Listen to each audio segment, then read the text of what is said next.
Et voilà, donc je donne la parole à la DGOS, pour, déjà le modèle de financement dans un premier temps.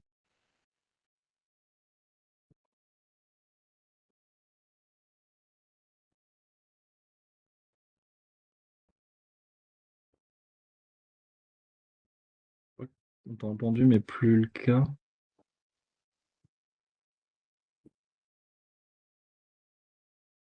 Non, ça fait juste un bruit bizarre quand tu parles. M'entendez pas du tout? Ah si, c'est bon, vas-y. C'est bon. Désolée. J'aurais dû faire un test comme Jocelyn. Ça va là au niveau du son? Oui, c'est un peu grésillant, mais ça va, ça se Ok. comprend. Bon. Désolée pour ce petit souci technique. Euh, donc, je voulais commencer par vous rappeler un peu la situation et le calendrier général de la réforme pour resituer le contexte de cet échange.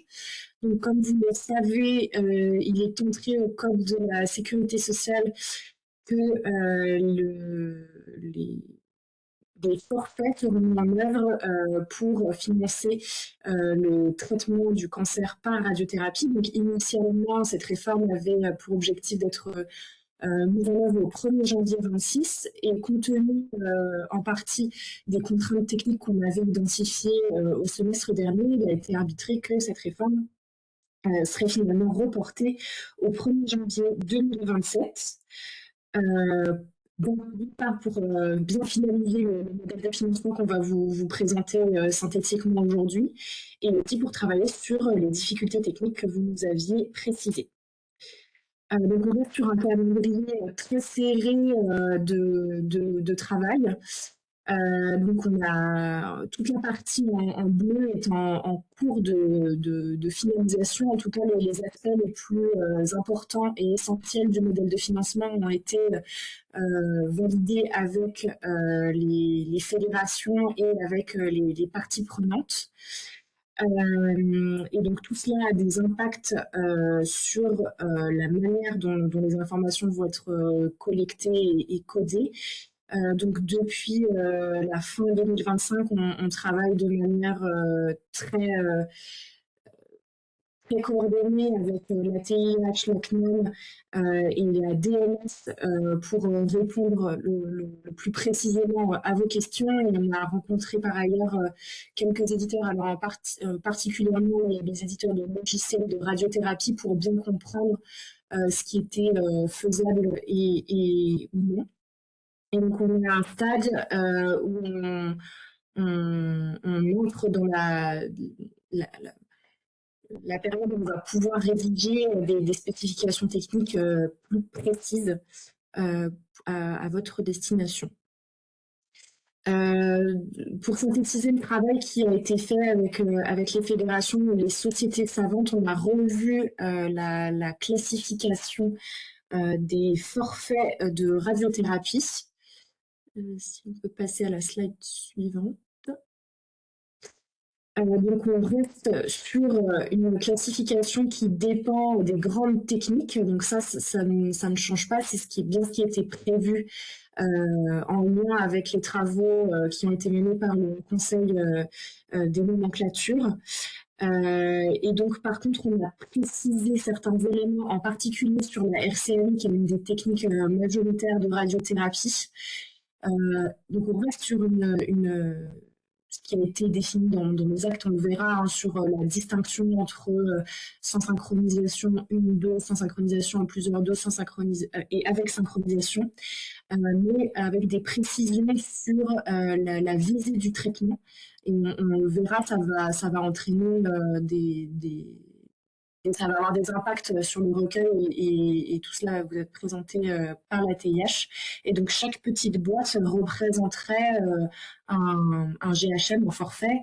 Donc sur la stéréotaxie, on en aurait 2, sur la RCNI, on en aurait 7, sur la RC3D3, etc. etc. Et il a été convenu également de mettre en place 3 types de suppléments. Un supplément patient nécessitant un accompagnement spécifique, donc qui pourrait être déclenché selon 3 types de variables, la pédiatrie, l'obésité ou le handicap.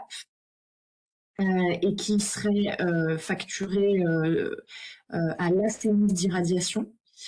Un supplément anesthésie générale, de même facturé à l'acte d'anesthésie générale. Un supplément pour les patients qui sont dans des contextes de réirradiation, donc qui ont déjà eu par le passé des traitements de radiothérapie. Et pour la protonthérapie, un supplément un peu plus spécifique, mais qui serait véhiculé dans l'acte, on le verra tout à l'heure, sur la radiothérapie, la protonthérapie de plus de 6 faisceaux. Donc la sémantique associée à ces labels est à retravailler avec les fédérations. On n'est pas sûr que ces forfaits auront exactement ces mots-là. Pour moi, enfin Pierre, tu me confirmes, mais ça n'a pas d'impact particulier sur le recueil si on Non, change parce de que bouge, en je fait. pense que ce qui bouge plus, c'est le fait que c'est ce qui amène dans chaque boîte. Après, comme Exactement. on intitule une boîte dans les prochaines semaines, je pense que ça Ouais, n'a pas d'impact là sur le recueil. tout à fait. D'accord. Merci. Je ne sais pas si déjà sur le modèle, c'était vraiment pour contextualiser ce qu'on allait vous présenter sur le recueil après. S'il y a des questions, on peut bien sûr y revenir, hein, mais je propose qu'on avance doucement sur la présentation. Euh, Donc la question de monsieur Colaon, oui, c'est ça, c'est, les noms des forfaits pourraient évoluer. Voilà, par exemple, je pense que, on n'est encore pas certain collectivement d'appeler, les forfaits de RCMI à visée curative, avec hypofractionnement possible ou avec normofractionnement obligatoire. De garder ces intitulés, je pense que c'est des choses qu'il faut qu'on reprécise avec les radiothérapeutes pour être sûr qu'on s'entend bien sur, ces termes et leurs définitions. Mais après, ce qui bouge plus, c'est en effet la structure de cette, classification et en effet ce qui déclenche les suppléments. Hem, donc en termes de recueil, justement comme on est sur ces questions sémantiques parce que j'ai l'impression que ça participe un petit peu à l'incompréhension. On a essayé, alors vous me dites, hein, si ça reste pas compréhensible, d'essayer de définir un peu les termes qu'on utilise parce que des fois, on sait pas bien comment vous les percevez. Alors quand je dis vous, c'est pas forcément que vous, c'est aussi, les radiothérapeutes, les fédérations avec qui on travaille. Donc pour bien se comprendre, l'idée c'est vraiment de refaire un peu de sémantique. On va être sur une réforme qui est au financement en forfait à l'épisode de soins. Donc, l'épisode de soins, c'est une notion qui est un peu nouvelle. Là, en radiothérapie, un épisode de soins, c'est vraiment ce qu'on appelle un traitement. Et un traitement en radiothérapie, c'est un ensemble d'actes réalisés. Donc, en général, une préparation avec des séances d'irradiation et des gestes complémentaires associés, qui est réalisée donc pour une indication donnée, donc un type de tumeur ou un cancer. Et cette indication, elle est traitée par une technique d'irradiation donnée. Donc là, comme on a vu, les grandes familles, la RCMI, la RC3D, la protonthérapie, la curithérapie, et cetera. Et tout ça, c'est défini par la prescription médicale du radiothérapeute et donc par extension par la discussion qu'il y a eu en réunion de concertation pluriprofessionnelle, qui a défini qu'il y avait un traitement de radiothérapie à faire sur cette tumeur. Et donc ce traitement ou cet épisode de soins, du coup, il démarre lors de cette préparation au traitement, donc au moment de l'imagerie de centrage, globalement, ce qui est un peu un des moments principaux de la préparation avec la dosimétrie. Alors je vais peut-être pas rentrer dans les détails de la radiothérapie pour pas non plus confondre tout le monde, mais voilà, donc il démarre par l'acte de préparation, donc on y reviendra, qui est vraiment un acte CCM et qui se termine par une dernière irradiation qui est réalisée pour cette tumeur. Voilà, donc dans cette tumeur donnée. Alors par contre, un tout petit peu par extension, au-delà de l'épisode de soins, il y a une deuxième notion qui est, je pense, celle plutôt du dossier administratif de radiothérapie ou de comment le patient il est enregistré, administrativement en établissement de santé, en tout cas. Et ça se traduit donc par un dossier administratif unique avec un seul NDA. Et en fait, sur ce dossier administratif unique, en général, il y a justement plusieurs traitements en parallèle qui sont réalisés. Donc dans le modèle actuel, il y a ces plusieurs traitements qui sont réalisés avec différentes séances qui sont facturées en séances. Et comme on va plus facturer à la séance mais au traitement, l'idée c'est de retrouver ces notions de traitement pour un seul NDA, enfin pour un seul dossier administratif. Mais du coup, pour un dossier administratif donné quand le patient est pris en charge en radiothérapie, il peut y avoir un seul traitement, donc c'est la majorité des cas. Donc on estime, nous, à 95 des cas, le fait qu'il y ait qu'un seul traitement pour un dossier administratif, puisque c'est à peu près ce qu'on retrouve dans le recueil à blanc réalisé en 2025. Donc voilà, c'est vraiment une estimation, mais on pense que ça ne va pas beaucoup être plus ou moins que ça.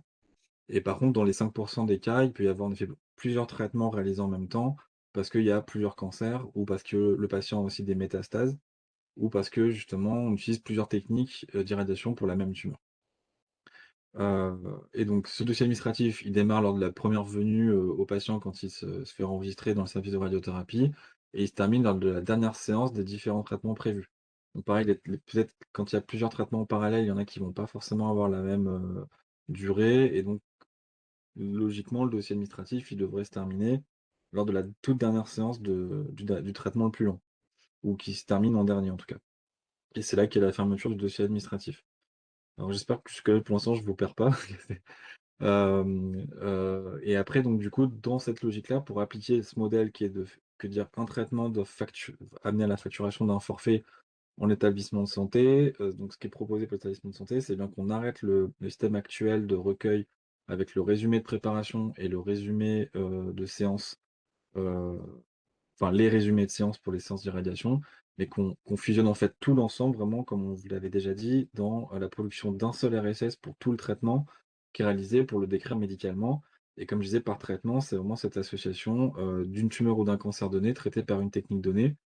Et donc en fait, globalement, si on simplifie un petit peu et je pense que ça peut être un sujet de discussion si on est vraiment à côté de la plaque, mais pour nous, comme c'est la préparation qui déclenche un traitement et qu'elle est obligatoire, j'ai l'impression qu'il y a un RSS à faire pour chaque préparation réalisée, sans parler des reprises, mais en tout cas toutes les préparations initiales démarrent un traitement et donc ça doit nous laisser enfin ça doit amener la création d'un RSS ou la production d'un RSS. Et ensuite, la fonction groupage, elle peut traiter ces différents RSS. Donc, comme je disais, il peut y en avoir on va y revenir plusieurs fois parce que c'est vrai que c'était un point de discussion important, dans les dernières réunions. Donc après, il peut y avoir plusieurs RSS rattachés au même NDA pour le dossier administratif, mais nous, la fonction groupage, après, en entrée, il faut qu'elle ait un RSS et ce RSS, il décrit un traitement et nous, on en définira un GHS dans la fonction groupage qui permettra de facturer un forfait et d'y appliquer les suppléments. Hem Et donc ça, on a bien compris, hein, en discutant avec vous et on a fait un peu ce constat commun, voilà, avec la DGOS, puis avec aussi les discussions qu'on a eues, aussi ces derniers mois avec la DNS, avec certains d'entre vous qu'on a revus un petit peu pour, finir d'expertiser ce sujet, des traitements parallèles et puis le fait d'avoir des nouvelles aussi, données, nécessaires pour ce modèle de financement.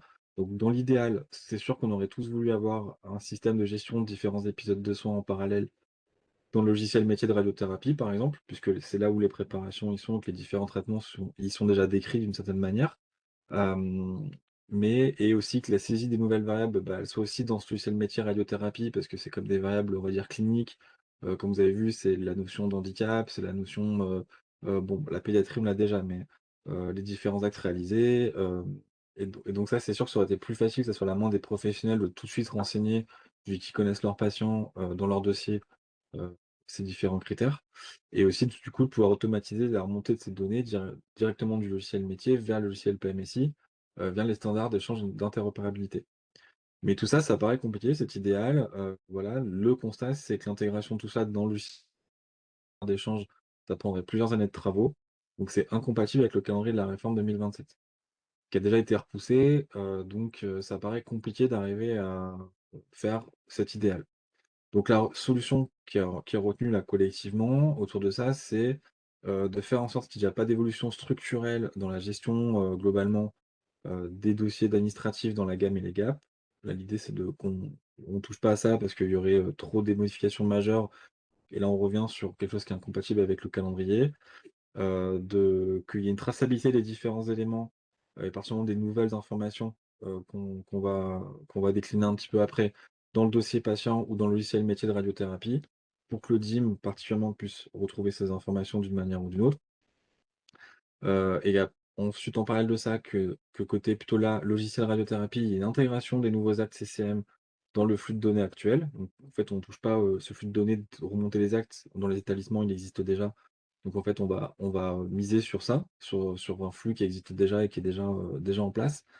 Heu du coup, bah, les nouveaux éléments, donc les nouvelles informations dont on discutait, qui ne sont pas des accès CCM ou des choses qui véhiculent déjà, on va être appuyé sur un codage plutôt manuel, dans le logiciel PMSI au niveau du DIM et c'est là où, l'ensemble des données dans le RSS permettra le groupage et la facturation des forfaits et des suppléments. Et donc tout ça, ça amène, comme on vous disait, comme il peut y avoir plusieurs traitements reliés à un seul séjour ou dossier administratif, il faut permettre la production de plusieurs RSS en parallèle, s'il y a plusieurs traitements, sur la base du même numéro de séjour, donc du même NDA. Donc pour certains, j'ai l'impression que c'est peut-être facile parce qu'ils ont déjà des systèmes un peu en place justement pour les séances, actuelles. Pour d'autres, j'ai l'impression que ça demande des modifications un peu plus importantes parce que vous étiez, sur une autre organisation. Donc ça, on pourra en rediscuter, mais en tout cas, on a trouvé que c'était la solution qui avait l'air de fonctionner au maximum, pour, limiter les impacts sur, l'ensemble du système hospitalier et finalement de faire porter, peut-être la majorité des choses sur le logiciel PMSI parce que c'est quelque chose qu'on connaît mieux nous à TH déjà et puis sur lequel on peut discuter avec vous. Donc pour aller plus loin, donc ce support de recueil de radiothérapie, donc pour viser le financement de l'établissement de santé, on est toujours sur du RSS, donc sur un format que vous connaissez et pour nous, c'est la fin du système actuel du résumé de préparation et des résumés de séances. Alors il y aura une période transitoire comme début 2027 où il y aura encore des RSS séances, on y reviendra, hein. Pour les traitements qui ont été démarrés fin 2026, parce que la réforme va s'appliquer que pour les traitements qui démarrent, donc avec une nouvelle préparation au 1er janvier 2027. Et donc les anciens traitements qui auront déjà été commencés, il faudra finir de pouvoir les facturer, en séance et en CMD 28.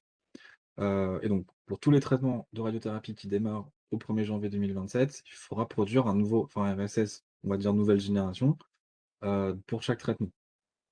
Heu, donc heu, donc le format va évoluer pour tous les RSS, mais là, il faudra changer la façon de gérer les RSS à partir du 1er janvier 2027, en tout cas pour les traitements qui démarrent au 1er janvier.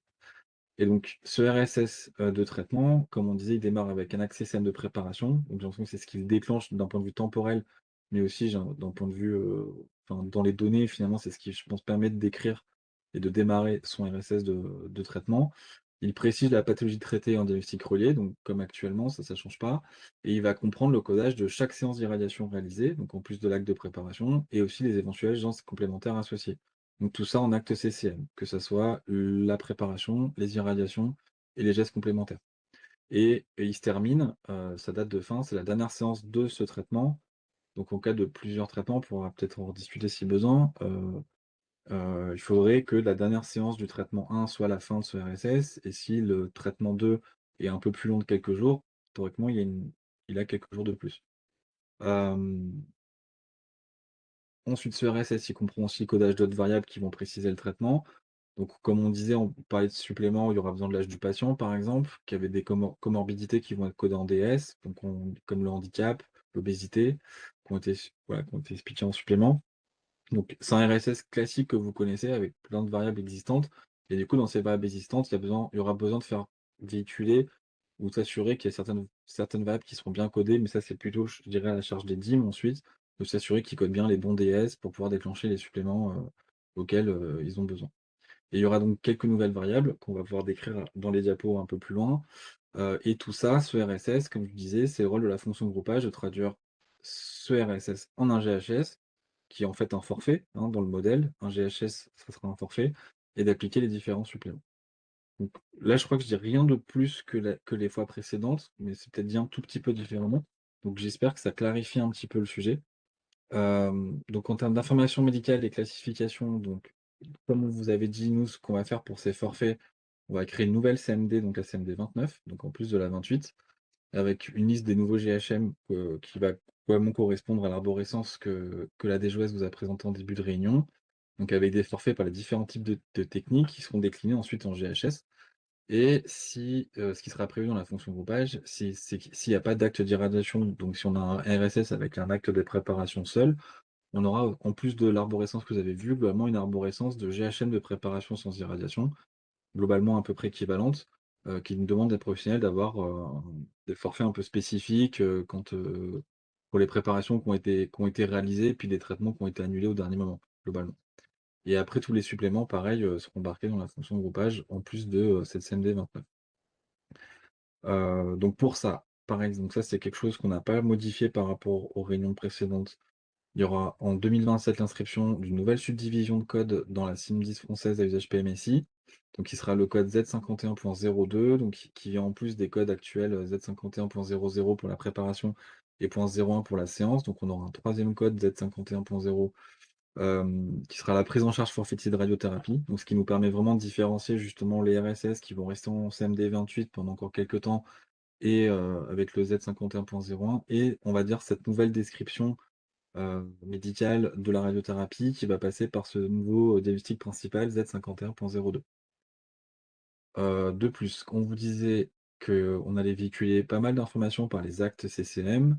Donc il y aura pareil d'ici 2027 une inscription d'une nouvelle liste d'actes CCM par l'assurance maladie pour la radiothérapie. Donc il y aura 74 nouveaux actes qui vont décrire l'activité de radiothérapie. Ça inclut des actes de préparation, des actes d'irradiation et quelques gestes complémentaires. Il remplace globalement les actes actuels, les chapitres 17.04, 17.05 pour la radiothérapie et 19.01.10 qui sont les codes de radiothérapie du libéral. À noter quand même qu'il y aura une persistance transitoire des codes et des actes actuels pour pouvoir permettre la facturation des traitements qui se terminent, voilà, à cheval sur la fin de l'année 2026 et début 2027. C'est quelque chose que je vais répéter beaucoup, ces histoires de traitement à cheval, mais voilà, l'idée c'est que les actes vont pas disparaître tout de suite, ils vont rester un peu transitoirement encore là pour permettre la facturation, sur le début de l'année 2027 et ils devraient disparaître de la même manière qu'on devrait à terme plus avoir besoin des GHM de CMD 28, heu, dans un calendrier qui reste un peu à préciser, mais on laissera les établissements facturer ce qu'ils ont besoin de facturer. Donc ce qui est en cours par rapport à ça, c'est cette inscription des actes, donc qui devrait se préciser bientôt, qui seront ajoutés d'ici la fin de l'année dans le format NX habituel que vous connaissez, pour que vous ayez bien les codes dans les outils techniques et si possible, ce qu'on va essayer de faire et on vous l'avait déjà un peu dit, c'est il faut qu'on voit comment le faire concrètement. C'est de pouvoir vous diffuser de manière un peu anticipée cette liste, d'actes pour que vous ayez les codes et les libellés, sous un format déjà plus simple pour que vous vous rendiez compte, à quoi ça correspond. Alors j'ai l'impression que c'est peut-être plus intéressant pour justement les éditeurs de radiothérapie pour recaler les nouveaux codes d'actes, sur ce qui est réalisé pour pouvoir véhiculer les bons actes. Mais, voilà, comme, les travaux d'inscription peuvent déjà prendre quelques mois, et qu'on aura les codes, très prochainement, on va voir pour vous envoyer les codes, un peu en avance de phase. Voilà, sous un format un peu moins officiel, mais mais au moins, vous aurez les codes d'avance. Donc ces codes, ces actes, pour vous donner un exemple, enfin, il y a même 2 exemples, ils sont, décrits alors là, je montre pas les gestes complémentaires, mais je vous montre au moins déjà les préparations, les irradiations pour 2 techniques. Donc par exemple, vous avez la stéréotaxie en haut qui est décrite en 2 actes de préparation et qui ont leur équivalent finalement exactement pareil en acte d'irradiation. Donc par exemple, on a des préparations de stéréotaxie sur cible fixe ou sur cible mobile et on a en parallèle la séance sur cible fixe ou cible mobile. Et donc en fait, ces actes, ils vont un peu en binôme. C'est-à-dire que, on peut pas normalement avoir une séance sur cible fixe si on a fait une préparation en cible mobile et vice versa. Hem et par contre, là où c'est un tout petit peu plus compliqué, c'est par exemple sur la RCMI, donc la radiothérapie conformationnelle par modulation d'intensité. Donc là, pour la RCMI, vous avez une description des préparations qui décrivent avec un niveau de dose ou avec plusieurs niveaux de dose et après avec synchronisation ou sans synchronisation respiratoire. Donc c'est pour ça que vous avez 4 actes de préparation différents puisqu'il y a globalement 4 combinaisons de un niveau dose ou plusieurs ou avec ou sans synchronisation respiratoire. Par contre, dans les actes, il y a que 2 actes de séance d'irradiation puisque, en fait, la notion de dose, de niveau dose, elle est que dans la préparation et après au cours d'une séance, il y a pas de notion de niveau dose, qui réapparaît. Donc c'est que la notion de synchronisation respiratoire, qui est décrite dans les actes et donc globalement, les 2 premiers actes de préparation ne peuvent aller qu'avec le premier acte d'irradiation que vous voyez ici et les 2 suivants ne peuvent aller qu'avec l'acte d'irradiation qui avait fait une synchronisation respiratoire également. Donc il y a des combinaisons d'actes qui sont possibles et des autres qui ne sont pas possibles. Donc s'il y a vraiment besoin, on pourra vraiment vous les redonner, mais je pense qu'elles vont globalement de soi avec les libellés. Hem et je suis pas sûr que vous ayez besoin de mettre des contrôles sur ces notions-là, à ce stade. Enfin, on pourra discuter si vous pensez que ça vous paraît pertinent. Mais de toute façon, vous aurez la liste complète et du coup, vous pourrez peut-être un peu plus expertiser ce sujet quand on pourra vous diffuser une liste avec les codes. Là, je vous ai neutralisé en mettant le compteur, de manière neutre, mais on va vous donner les codes, dès que possible. Donc c'est tous ces actes-là, c'est vraiment la redescription qui est réalisée par le HCN, donc qui décrivent les différentes techniques, avec justement les différents niveaux de technicité. Donc justement, comme vous avez vu dans l'arborescence de forfaits présentés par la DGOS, il y a beaucoup de descriptions, en fait, qui dépendent des différentes techniques et sous-techniques ou ajouts de technicité en plus. Donc justement, tout ça est porté par les actes CCM. Donc c'est pas une c'est une nouvelle donnée, mais qui passe par des variables et un flux existant. Et aussi, ils vont pouvoir décrire, par exemple pour le geste complémentaire, les modalités de contrôle par imagerie. Donc ça commence à être un peu dense peut-être ce que je dis. Je sais pas s'il y a besoin de faire une petite pause pour vous posiez des questions. Vous hésitez pas, je vois qu'il y a pas forcément, de nouvelles questions dans le chat, mais, hésitez pas si, s'il y a besoin.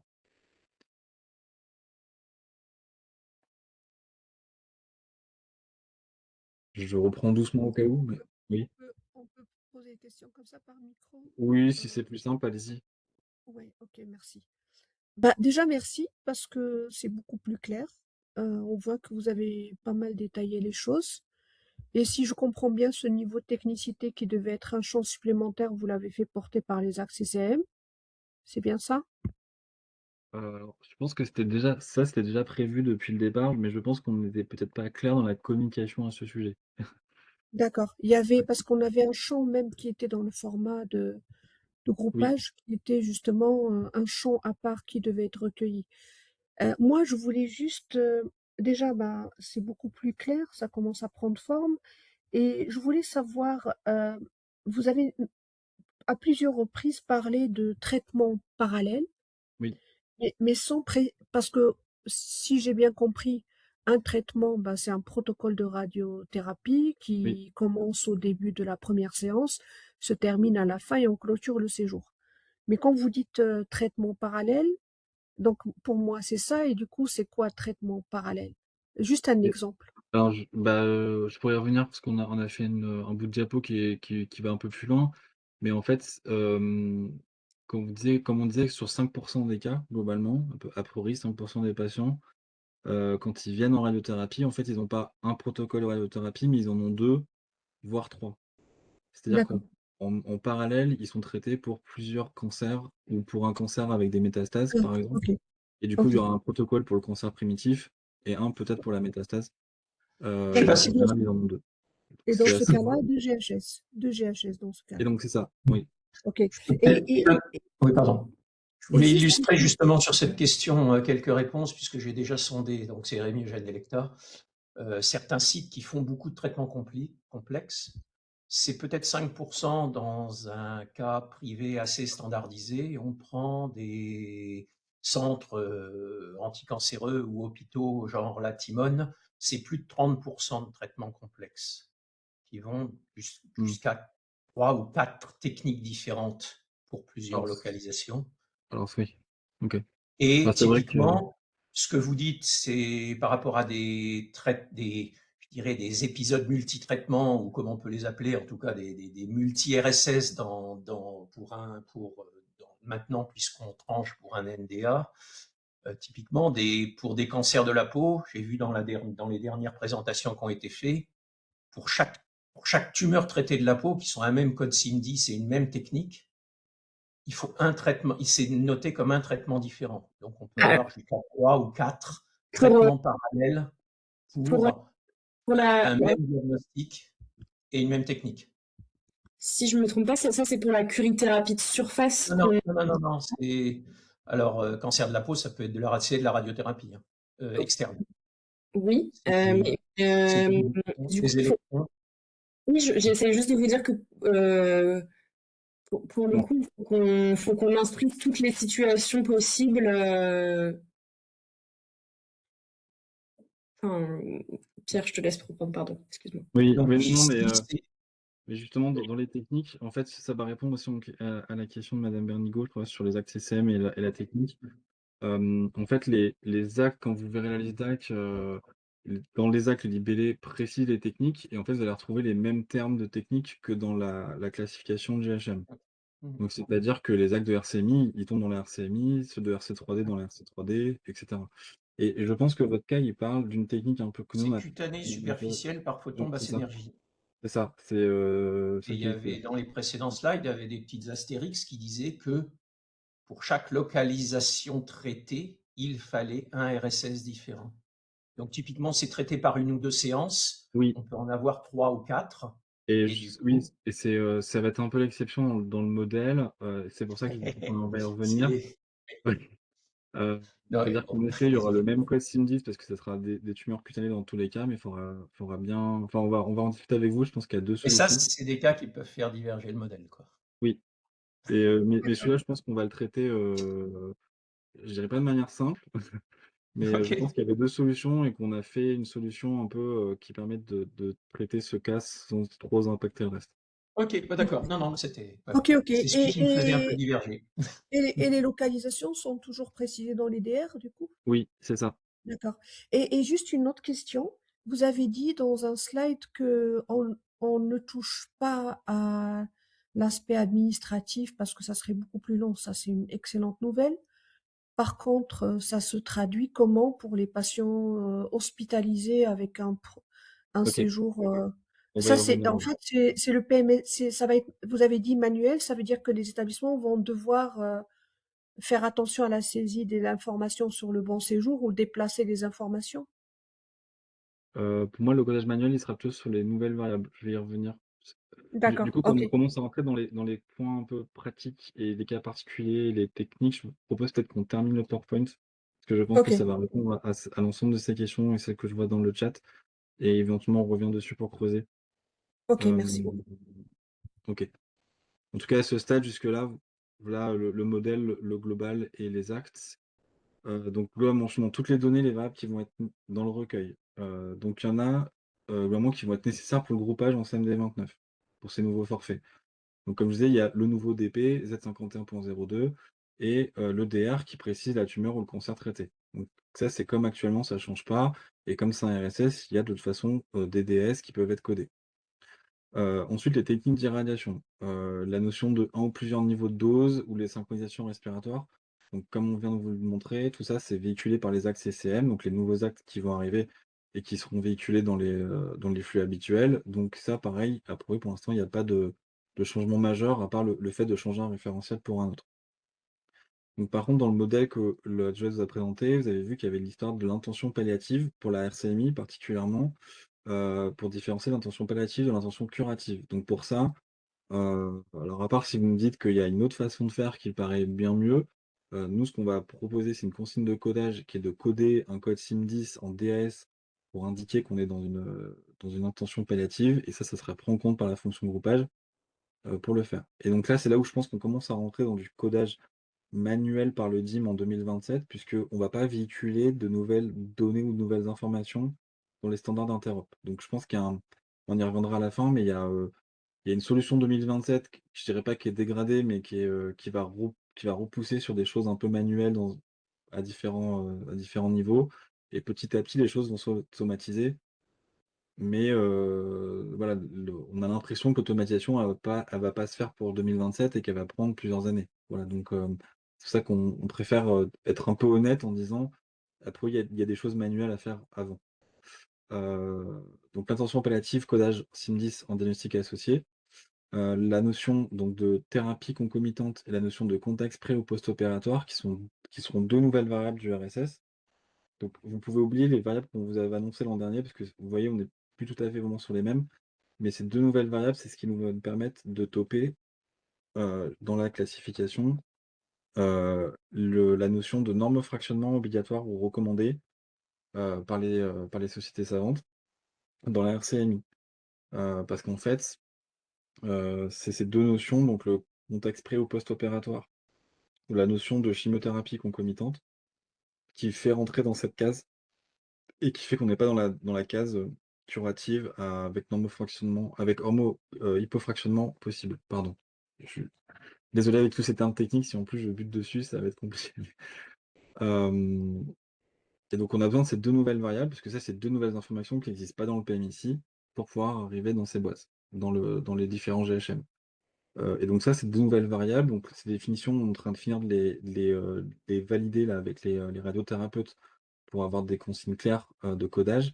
Mais comme elles vont pas être véhiculées automatiquement dans un premier temps, notre intuition, c'est que ça va être codé manuellement au niveau du DIM, quoi, sur la base du dossier patient. Heu Et ensuite, une troisième variable du RSS, alors celle-là, on l'avait déjà prévue, justement, c'est la notion de nombre de tumeurs ou de lésions traitées. Et justement, c'est là où elle interviendra et qu'elle est nécessaire. C'est justement pour le cas, que que monsieur je crois que c'est monsieur Eugène, qui avait posé la question sur la radiothérapie cutanée. C'est cette variable qui va nous permettre de définir qu'on a en effet plusieurs, lésions cutanées qui sont traitées par la même technique. Et en fait, dans cette idée-là, pour l'irradiation cutanée, on resterait sur un seul RSS, même s'il y a plusieurs lésions, et c'est cette variable de nombre de lésions qui nous permettra, nous, de faire facturer plusieurs forfaits, pour les différentes lésions qui sont réalisées. OK, ça Voilà. clarifie bien. Donc c'est une nouvelle variable peut-être qui paraît, dire on rajoute une variable juste pour un cas, précis, mais après d'un point de vue information médicale, on a aussi jugé que c'était intéressant qu'on puisse savoir, bah, combien de métastases sont traitées dans un traitement de métastases, éventuellement les cas où il y a, plus d'une tumeur primitive. Donc voilà, donc pour le financement, c'est vraiment que pour la curie, c'est vraiment que pour l'irradiation cutanée superficielle, mais d'un point de vue information médicale, c'est quand même une variable d'intérêt, pour bien décrire ce qui se passe, dans ces traitements. Donc voilà, donc vous voyez déjà rien que pour le groupage, il y a déjà 3 nouvelles variables du RSS. Ensuite, on arrive sur les données nécessaires pour appliquer les suppléments. Donc, les suppléments, bon, la pédiatrie, c'est relativement simple. On a la date de naissance, c'est seulement sur l'âge du patient. Donc ça, c'est déjà véhiculé. Donc en fait, il n'y a pas d'impact pour vous, j'ai l'impression, pour pouvoir appliquer les suppléments. Sur la notion de handicap et d'obésité massive, pareil, je pense qu'il y aura très peu d'impact parce que c'est plutôt un codage SIM10 en diagnostic associé.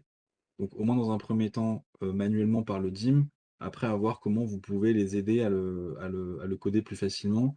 J'imagine que ça va arriver plutôt dans un deuxième temps avec l'interopérabilité, mais on pourra en reparler. Ensuite la notion d'anesthésie générale, donc elle est véhiculée par les actes CCM d'anesthésie générale, donc ils sont a priori normalement déjà codés, déjà véhiculés. Donc là, ça devrait rien changer.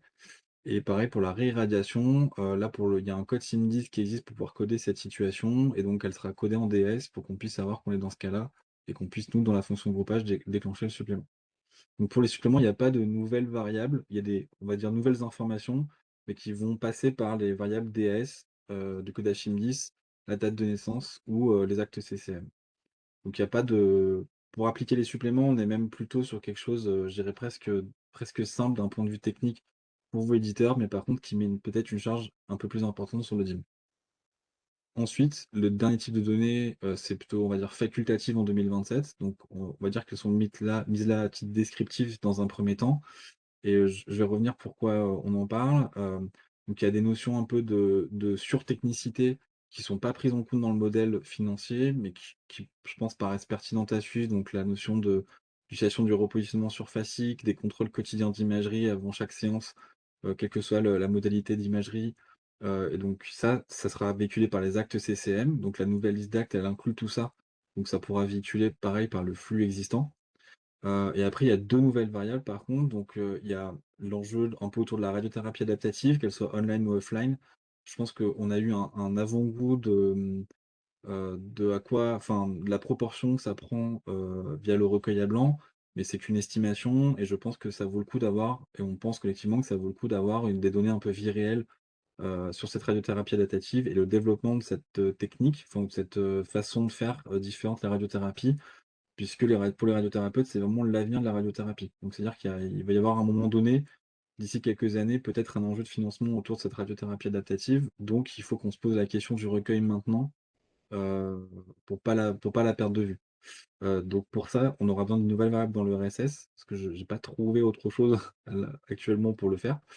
Et une autre, variable qui est demandée par plusieurs acteurs et pareil, il faut qu'on finisse de définir son périmètre, c'est ce qu'on entend vraiment par là. C'est vraiment la notion de dose totale au cours du traitement, afin de pouvoir vraiment décrire le traitement. Donc on aura la technicité et cetera, mais aussi avoir la dose irradiée et donc ces 2 variables-là, elles seront mises dans le RSS dès 2027, mais elles ne seront pas spécialement attendues. C'est qu'on je dis qu'elles seront facultatives.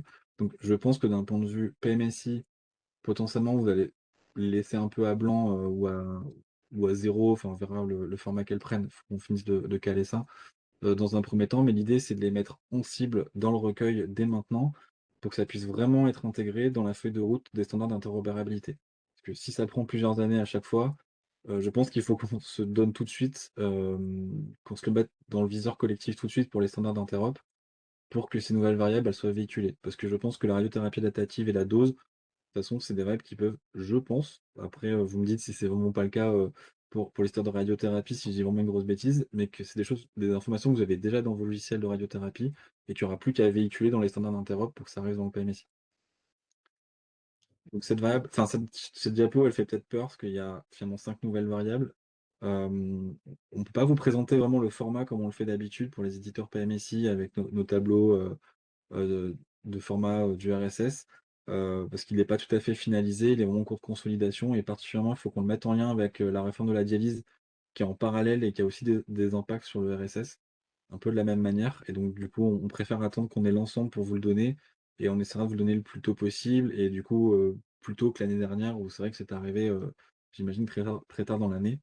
Donc là, ça devrait, on a stabilisé les données. Côté dialyse, c'est en train de se faire aussi.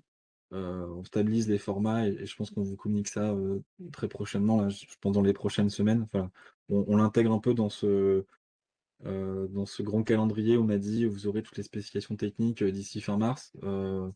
Donc pour l'instant, on est début février, on va dire qu'il nous reste 2 petits mois, mais on est en bonne voie pour que ça soit stabilisé, qu'on puisse vous le présenter, prochainement. Je vous pose une question sur les données facultatives, là, juste Oui, précédemment, sur les actes.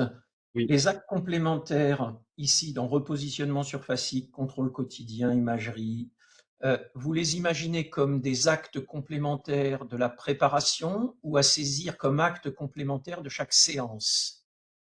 Bah, ce qui me paraissait logique d'un point de vue clinique, de ce que j'en ai compris, parce que je suis pas radiothérapeute, hein, donc des fois je Ouais. c'est que le repositionnement surfacique il est utilisé au cours des séances, donc c'est rattaché aux séances et que les contrôles, d'imagerie, c'est aussi un contrôle qui est réalisé au début d'une séance ou non, Mmh. et que c'est plutôt rattaché à chaque séance.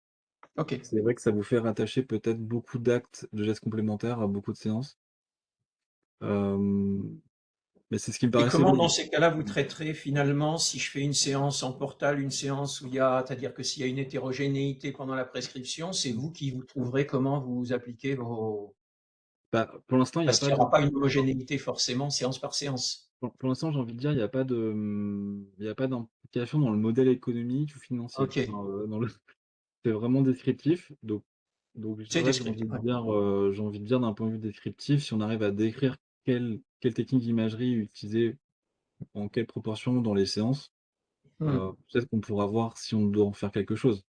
OK. Hem, mais il y a pas d'impact pour l'instant. Donc c'est pour ça que Oui, c'est vrai, comme il n'y a c'est pas vraiment ça d'impact, qui effectivement, ça, ouais. OK. Mmh. OK, donc enough, c'est bon. autant décrire au mieux, puis on verra après si ça amène, des nouvelles réflexions justement. OK, ça marche, merci. OK, merci. Je vois qu'il y a aussi d'autres questions, mais qu'on pourra prendre après, je pense aussi, parce qu'elles sont un tout petit peu générales. Hem, donc pour revenir sur des cas particuliers, donc pareil, je réinsiste peut-être juste sur le même truc, mais il y aura la notion de traitement démarré en fin d'année 2026, qui auront encore des séances qui se poursuivent en 2027. Donc les dernières séances de ces traitements-là, ils seront à continuer de facturer en 2027 en CMD 28 et il y a aussi quelques GHN de 17 cas qui sont concernés, donc comme actuellement. C'est-à-dire qu'il faut faire persister quand même quelques RSS séances début 2027 pour ces traitements et en fait, ils vont disparaître naturellement à la fin des traitements concernés. Donc quand les traitements sont terminés, on fait plus de RSS séances et on passe après sur les nouveaux trucs.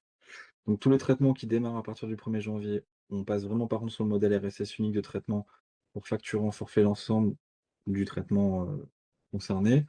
Donc ça veut dire qu'il y a normalement vu que le RSS de traitement, il est basé sur la préparation, il peut plus y avoir de résumé de préparation de nouveau qui ouvre à partir du 1er janvier 2027.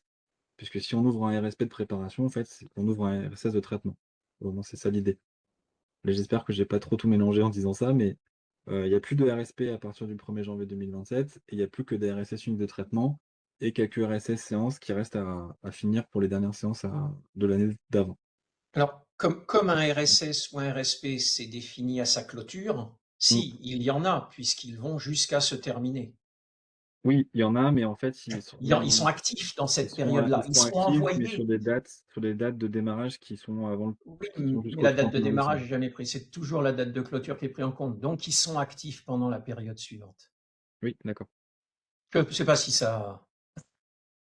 Oui, oui, bien sûr, c'est ça. Ils sont Mais par actifs, contre, ils peuvent la recueillir des date de actes s'il y a des début reprises, s'il y a des choses comme ça. la Ouais. date de début ne sera qu'en Ouais, 2027, la d'accord. date de début, je Mmh. suis d'accord, ouais, sur Mmh. la date de début. Mais ils restent actifs pendant la période. Ils seront Oui, envoyés sur oui, la période. oui, Donc ils sont pas ils sont pas inactifs, quoi. clôturés, ils sont encore ouverts, il faudra les terminer pour les envoyer en effet en 2027. C'est Voilà. juste qu'on Ouais, ouais. on n'ouvre pas de nouveau, mais c'est vrai que l'ouverture est faite, des fois au moment de la L'ouverture, clôture. ouais. Ouais. Hem, Merci pour la précision. C'était Ça pouvait porter à confusion. Donc le deuxième point, on a commencé à en parler aussi, c'est les traitements multiples. Donc quand il y a plusieurs traitements en parallèle pour une même, on va dire venue administrative ou un même séjour administratif ou le même numéro de dossier. Donc comme on disait, c'est quand il y a plusieurs indications de traitement avec plusieurs cancers ou des métastases, ou qu'il y a plusieurs techniques utilisées. Donc pour ça, donc je me répète, hein, mais que je me dis ça enfonce peut-être le clou. Donc là, l'idée, c'est bien de produire un RSS pour chacun des traitements qui est concerné, donc globalement la combinaison technique et indication. Et donc par exemple, si je prends un cancer rénal avec 3 métastases pulmonaires, il y a un RSS pour le primitif rénal et un RSS pour les 3 métastases. D'accord? Donc on fait pas c'est pas parce qu'il y a 3 métastases qu'on fait 4 RSS, on en fera bien que 2, un pour le primitif, un pour les métastases. Parce qu'a priori, là j'ai pris un exemple peut-être simple, le primitif serait, je sais pas, traité en RCMI et les métastases seront traitées en stéréotaxie. Donc il y aura une technique, pour les métastases, une technique pour le primitif, donc on est sur un cas où on reste qu'à 2 RSS. Je complexifie pas l'exemple tout de suite, mais il y aura sûrement, je pense, plein de cas de figure qu'on pourra essayer de détailler, plus à même à l'occasion. Heu, mais je pense qu'il faut retenir que la règle simple, c'est à partir du moment où il y a un type de une technique, c'est un RSS. Dès qu'il y a un autre type de cancer, c'est un autre RSS. Dès qu'il y a une autre technique, c'est un autre RSS à faire. Donc pour ça, comme on disait, c'est la besoin, je pense, côté PMSI, de pouvoir produire plusieurs RSS simultanés en parallèle en cas de plusieurs traitements, et tout cela, ils sont rattachés au même NDA dans les établissements de santé. Donc au même numéro de séjour, heu, pour qu'il y ait pas d'impact sur la gamme. Donc je vois que chez moi, il y a une question sur les traitements multiples. Alors, oui, donc dans le cas d'un traitement multiple, est-ce que le patient peut avoir plusieurs traitements au cours d'une même séance? Alors, je pense que ça dépend ce qu'on appelle séance, parce que c'est un terme qui est utilisé à 2 niveaux. Donc en fait, je pense qu'on va plus parler de séance comme on l'entend maintenant au sens de la CMD 28, c'est-à-dire qu'on faisait une facturation à la séance. Donc le patient pouvait en effet être traité, pour plusieurs choses dans la même journée, et en fin de facturation, il y avait une seule séance qui était facturée. Hem Alors qu'en fait, le terme de séance, je pense que maintenant il faut le regarder pour la description en acte CCM qui dit qu'on a fait une séance de stéréotaxie sur, tel cancer, ou une séance de RCMI sur tel cancer, ou éventuellement une séance de curithérapie, par vecteur sur tel cancer. Donc en effet, un patient qui a plusieurs localisations de cancer traitées en même temps, il pourra avoir plusieurs séances dans la même journée. Et c'est juste qu'en termes de facturation, ces différentes séances, elles sont encodées soit dans le RSS du premier cancer, soit dans le RSS du deuxième cancer. Donc j'espère que j'ai pas trop embrouillé la réponse à votre question, mais du coup, oui, le patient peut avoir, plusieurs traitements faits au cours de chaque journée, et justement, il faut les décrire après dans les bons RSS.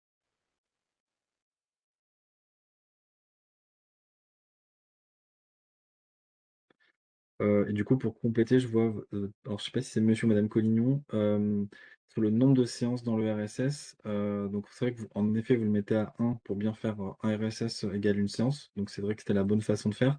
Là, ça change, en changeant le modèle, je pense que la notion de nombre de séances dans les RSS pour la radiothérapie, elle aura plus de sens particulier. Ce qui va être demandé, c'est plutôt que dans le RSS de traitement, tous les actes soient codés avec la journée. C'est-à-dire qu'il y aura pas besoin de parler de nombre de séances. Chaque séance sera codée individuellement avec sa journée de réalisation. Donc il y aura pas besoin normalement de mettre un nombre de séances, donné dans le RSS. Enfin, on le laissera. Si j'ai embrouillé autour de tout ça, on y revient, et je continue d'avancer tout doucement, mais j'ai l'impression que j'ai réussi à vous répondre.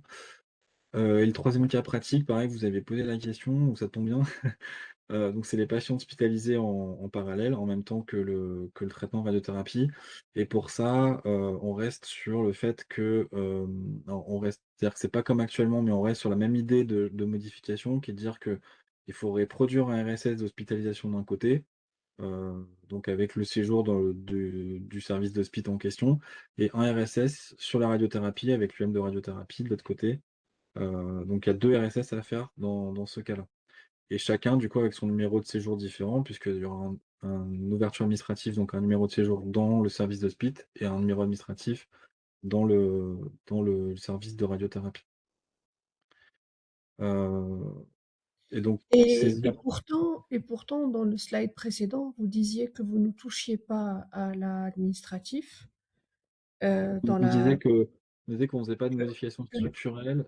Alors, peut-être que mes collègues pourront préciser, mais l'idée, c'est de dire et qu'on ne change pas la façon dont vous gérez totalement mais là, vous la les changez, séjours. excusez-moi, là, vous la changez parce qu'aujourd'hui, dans les systèmes administratifs, vous pouvez pas faire ce qui est écrit dans cet écran.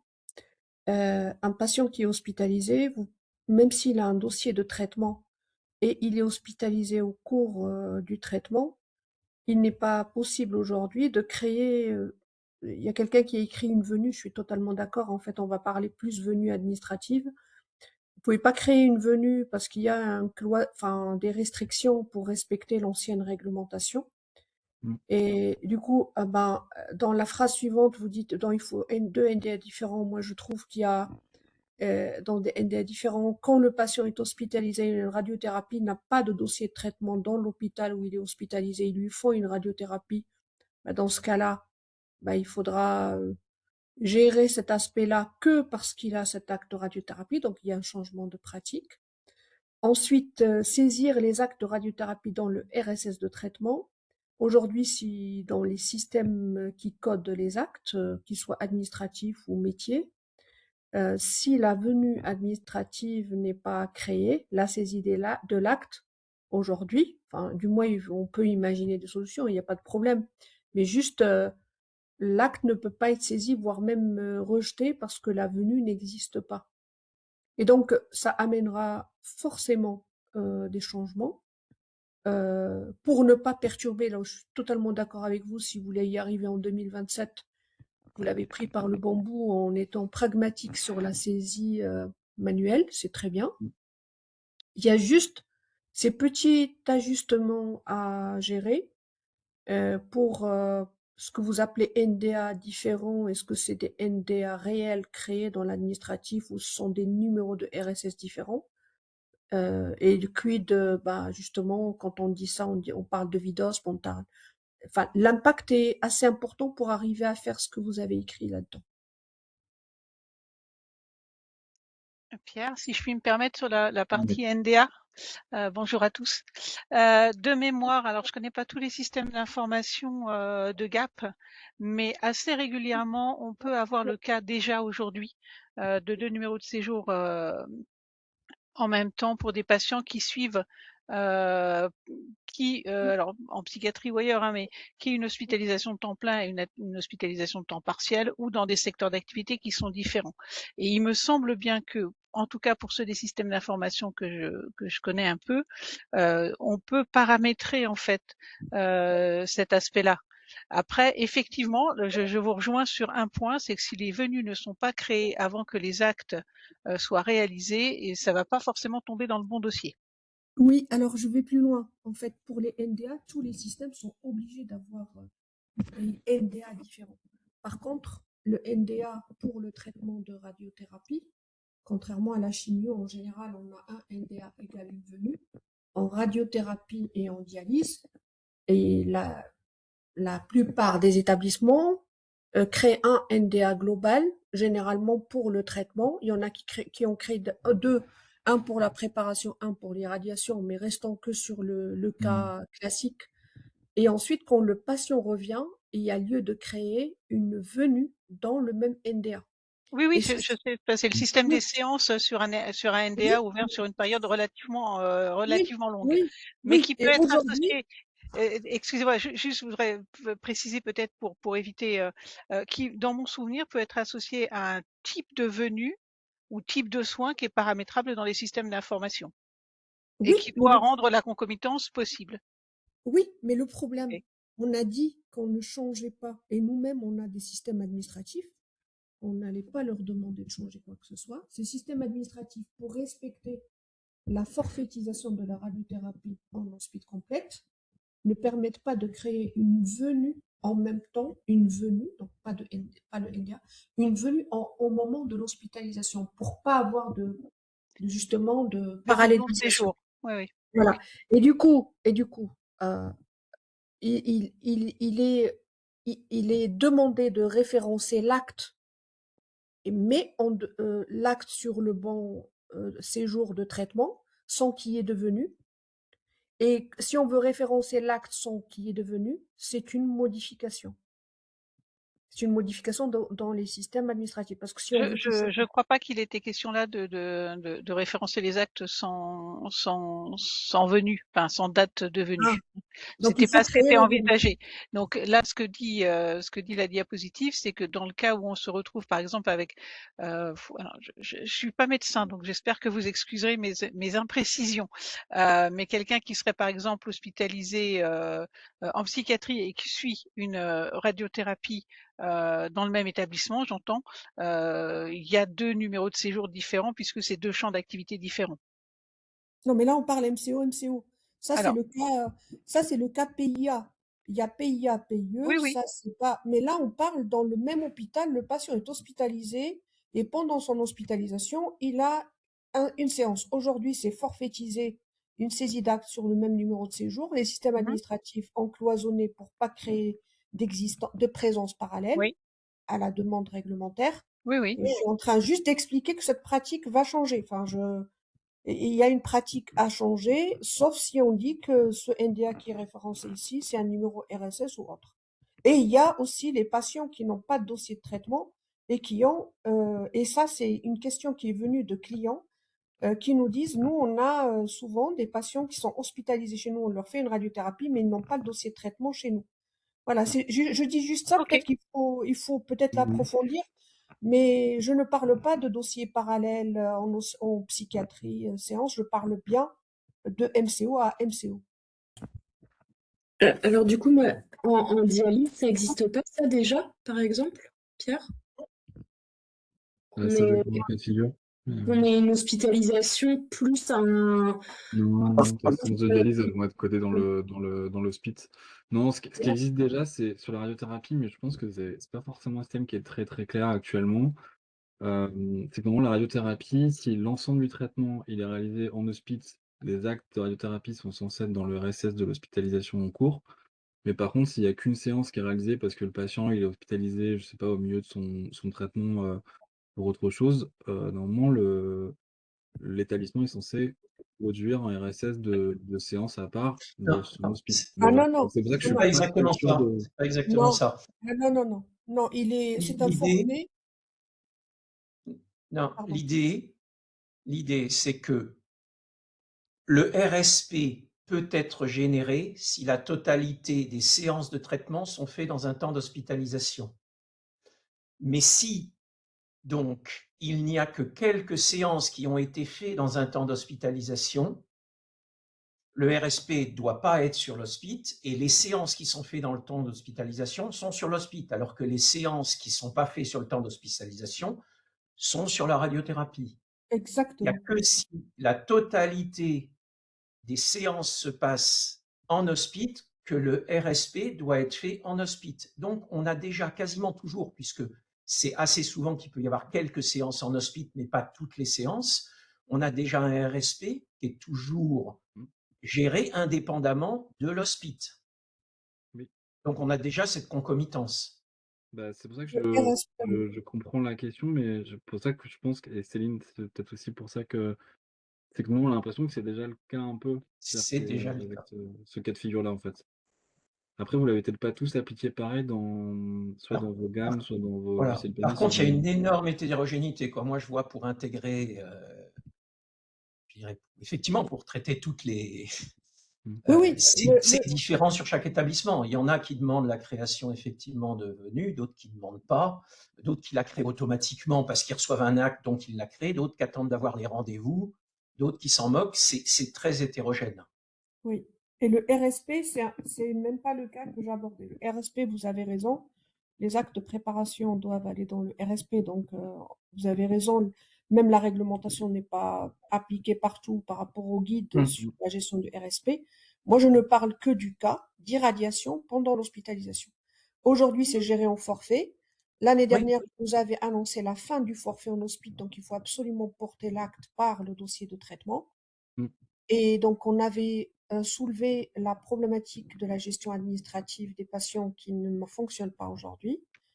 Et donc là, on a dit on ne change pas. Et je sais pas, je soulève juste ce point-là pour dire que attention, on a mais, dit qu'on ne changeait pas, mais ça risque d'introduire des changements. mais si on suppose que les nouveaux RSS de traitement finalement ont le même fonctionnement qu'un RSP d'avant. Ils commencent au début, ils finissent à la fin. Si on dégrade le fait qu'une séance n'est plus une séance, mais c'est une contribution à ce séjour de radiothérapie qui était le RSP avant, on marche exactement pareil. À part, on introduit le fait qu'on peut en avoir plusieurs en parallèle. C'est ça la complexité. Oui, oui. Mais voilà, il faudra réfléchir un peu plus. Je ne le soulève pas comme un point bloquant, mais juste y penser. OK. J'essaie de reprendre le fil où on était. C'est ça. Donc oui, et donc dans ce cas de patient hospitalisé, l'idée c'est vraiment, comme on disait là, bah, ce que vous venez de dire, hein, c'est que les actes de radiothérapie soient que dans le RSS de traitement de radiothérapie et soient plutôt dans le RSS d'hospice. Alors, il restera des exceptions, c'est les séjours de la CMD 17K qui vont rester globalement sous contrôle de Catherine qui m'écoute. C'est les séjours de stéréotaxie dose unique qui sont en fait de la radio-neurochirurgie ou de la neuroradiochirurgie. Et donc là, il y a qu'un seul RSS pour tout parce que c'est l'hospice, le traitement est tout fait dans la même concomitance, donc il y a pas de je pense, de raison de différencier les choses. Et aussi pour les traitements à cheval, parce que sur la fin de l'année, puisque les RSS, du format actuel vont perdurer, et donc là, il faudra continuer d'appliquer le modèle, comme actuellement. Alors là, vous allez peut-être me dire: «Ça fait peut-être trop de modèles à appliquer en même temps».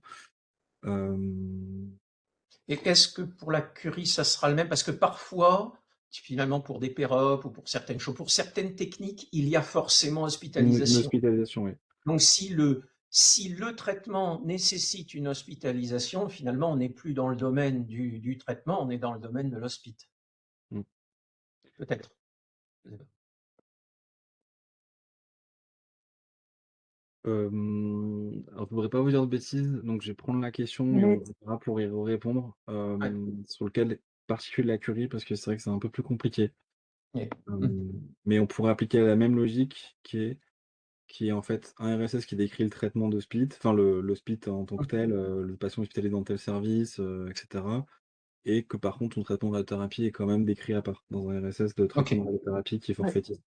Et il y aurait ouais. à la fois un séjour hospitalier qui est financé, en tant que tel et un forfait de radiothérapie qui est financé en tant OK. que tel. Mmh. Voilà, et ce qui est prévu dans la fonction groupage, c'est une confirmation de codage pour ces RSS concomitants. Bon, parce que comme on sait qu'on introduit quand même quelque chose qui est pas non pas la norme, pour bien dire que je pense que le DIM puisse manuellement dire: «Bah oui, c'est bien le cas, il y avait bien plusieurs traitements en même temps, c'est pas une erreur, je sais pas, un RSS qui s'est dédoublé par hasard», ou des choses comme ça.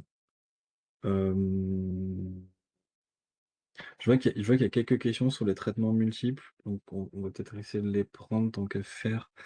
Hem, Vu qu'on était un petit peu là-dessus, heu, quand il y a plusieurs traitements dont la seule différence est métastase ou cancer primaire et non pas une technique différente, comment on met les actes CCM dans le bon RSS, surtout quand ils vont arriver par l'interface?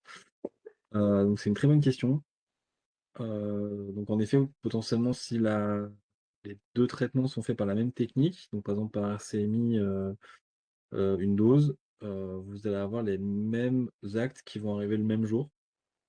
Il devrait arriver du coup, il devrait arriver doublé et donc s'il y a 2 RSS, logiquement, il faudrait arriver en véhicule un dans chaque RSS.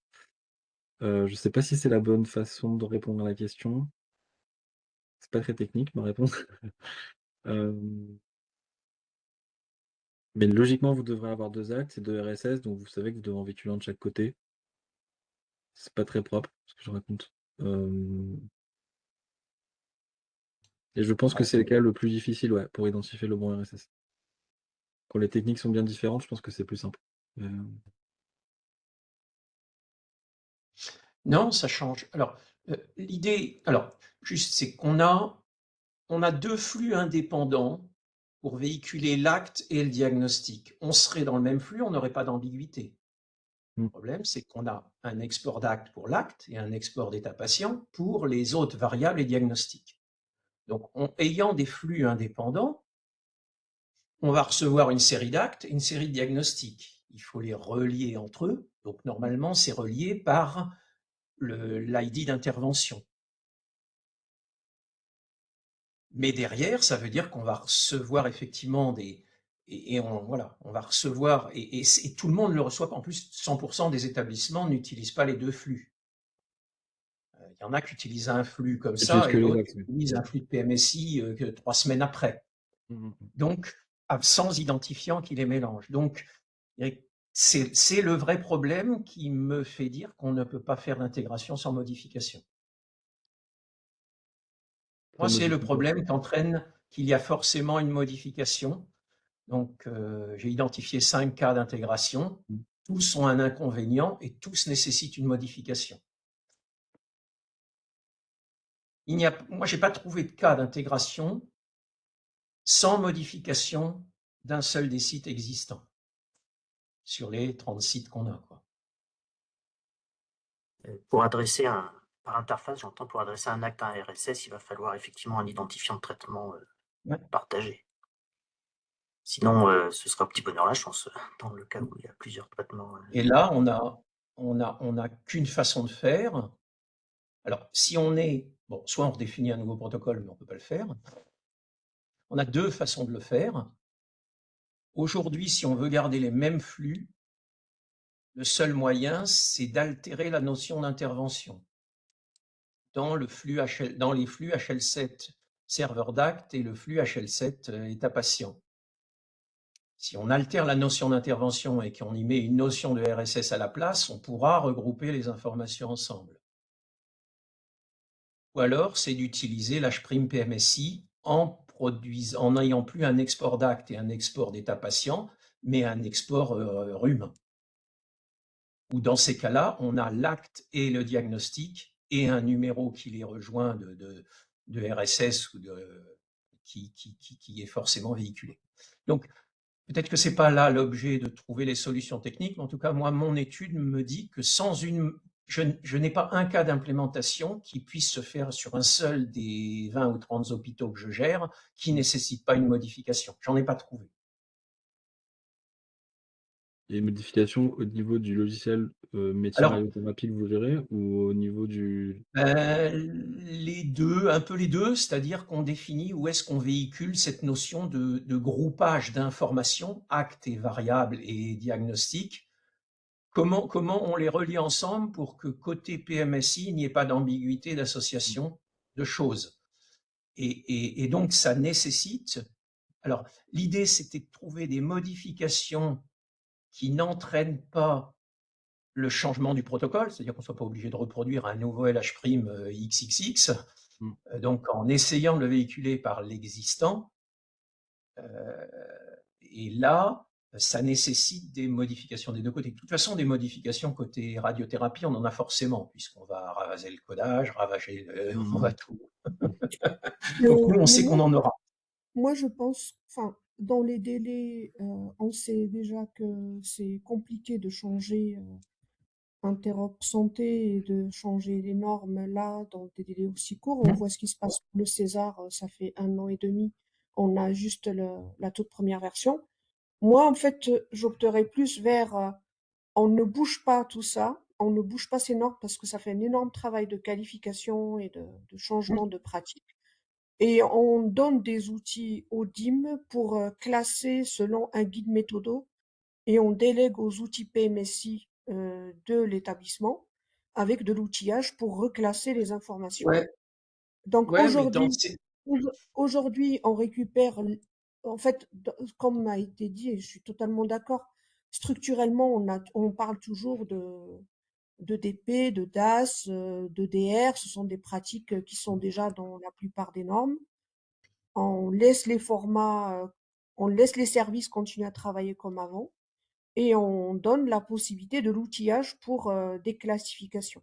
Et Mais ça, et ça concerne aussi l'histoire des NDA, de reclasser les actes dans les bons séjours, parce que sinon, ben, c'est la révolution et on n'y arrivera pas pour 2027. est-ce que vous savez si tous les SIH, et je pense que j'ai la réponse avant de la dire, mais comme je ne suis pas de ce côté-là, je ne sais pas. Est-ce que vous savez si tous les SIH, alors je parle de SIH parce que je ne sais pas séparer quelle Oui. partie du SIH fait quoi, et je pense que pour chaque implémentation, ça peut être différent. Mhm. Euh, Est-ce que vous savez si tous gèrent la notion d'intervention de façon propre, Oui, c'est-à-dire qu'ils la mémorisent, qui ne passent pas outre et disent, bah, comme c'est dans le séjour, je mets tout dans le même séjour, indépendamment de cette... Parce que la seule chose qui fait le lien entre les deux, c'est l'intervention. Si au oui, lieu de oui, les oui. exploiter, si au lieu de les exploiter directement, au lieu de mettre les automatismes sur la récupération de l'intervention et de créer les RSS automatiquement, c'est de dire je stocke les interventions et là je rajoute une couche interactive qui dit cette intervention va là, cette intervention va là, cette intervention va là. Oui. Mais Je ça sais pas si vous déjà, voyez ce que... oui, oui, oui. Mais on a déjà ce protocole pour les PIE. Et en fait, Ouais, on fait une surcouche de contrôle pour justement reclasser la notion d'intervention. Et la notion d'intervention, ouais, moi, je suis pas d'avis de la toucher parce elle est très générale dans sa ok. définition de la norme. Ensuite, les établissements sur la radiothérapie ont des pratiques totalement différentes. Il y en a qui Mhm. communiquent par rhume, il y en a qui communiquent par état Ouais, patient plus les interventions. Il y en a qui gèrent le RSP dans un séjour à part. Il y en a qui délèguent à ouais, l'outil PMSI de tous ces mhm. calculs. C'est pour ça que là, c'est tellement varié que toucher à tous ces systèmes et entamer un cahier de charges aussi large risque de toucher l'administratif, risque de toucher Mhm. l'interopérabilité Mhm. et on va passer Donc, vers pratiquement des certifications. voilà. Donc, du coup, ce qui en est, donc la conclusion de ça, c'est que si on change rien, il y en a qui ont mis qui ont finalement développé, alors c'est pas bien ou mal, mais qui ont développé les concepts pour respecter certaines structures et qui vont avoir peu de modifications à faire. Et il y en a qui, par exemple, gèrent pas forcément bien ou bien, c'est pas bien ou pas bien, mais gèrent pas les interventions en tant qu'objet, parce qu'il est dit que l'intervention, c'est un objet d'échange plus qu'un objet persistant, qui n'utilise pas la persistance de cette notion d'intervention, qui ne l'utilise que comme un outil d'échange, et du coup, qui, eux, n'ayant pas cette notion, dès qu'ils intègrent l'information, auront, eux, par contre, à modifier la totalité de leur modèle de données. Ça veut dire qu'effectivement, en fonction de comment on a implémenter les normes actuelles, on n'aura pas de modifs ou énormément de modifs côté collecteur d'actes DPI et PMSI. Et il y en a pour qui c'est des modifications de structure interne qui sont gigantesques. C'est un sujet PMSI pour moi. Et Ouais, il ne s'agit pas de bouleverser le bouleversement du modèle, c'est la façon de construire des RSS et de gérer des traitements différents sur une ouais, situation clinique et non pas sur une situation administrative. Ça, c'est le changement. d'accord. On sait Ouais, déjà le faire HAD parce que le HAD a un découpage sur la situation clinique. Donc ça, ok. pour moi, c'est du PMSI, c'est du guide méthodo. Ok. Ensuite, le modèle, il ne faut pas le bouleverser, il faut juste donner des règles PMSI sur la façon de mettre les informations là où il se doit. Et quand c'est manuel, laisser la souplesse à la team d'appliquer la règle. Ok. Et Ouais, si on arrive à faire ça, on ne bouleverse pas le modèle et on y arrive pour 2027. Et ce qui est très bien, et je trouve vraiment formidable, c'est on est le 6-2, on est en train de parler de l'année prochaine. Donc, je ouais. pense que pris dans ces délais et identifier tous les points nous permet de travailler sereinement. Ok, mais ouais, pour moi, cette discussion a bien clarifié effectivement mes incertitudes. Alors, ça résout pas, entre guillemets, ça me permet, entre guillemets, de refiler la patate chaude à l'autre, mais ça répond, je dirais que si c'est la réponse, ça répond à ça répond à mes complexités. Mais bon, Je pense qu'il y a des éditeurs, il y a certains éditeurs qui, de côté SIH, qui vont souffrir.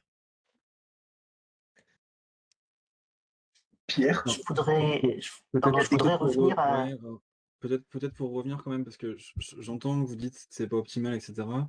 Je pense que je pourrais revenir à ce qu'on a dit sur une des diapos. Vous disait, dans l'idéal, on aurait fait plein d'autres choses. C'est-à-dire qu'on aurait fait des choses portées par le logiciel métier radiothérapie, parce que ça peut définir les traitements à partir de là, et de faire de l'interop et tout. Et clairement, c'est pas abandonné. C'est juste que Ouais. pour le calendrier 2027, je pense qu'on est obligé de faire un truc qui est pas optimal, voire peu satisfaisant, ou frustrant. Mais en effet, on est obligé de faire du bidouillage, quoi. Ok. Enfin, ce qui permet peut-être de clôturer un peu la discussion, Mmh. mais c'est intéressant, c'est des choses qu'on s'est déjà dit, et cetera. Il faut qu'on trouve le juste milieu, quoi.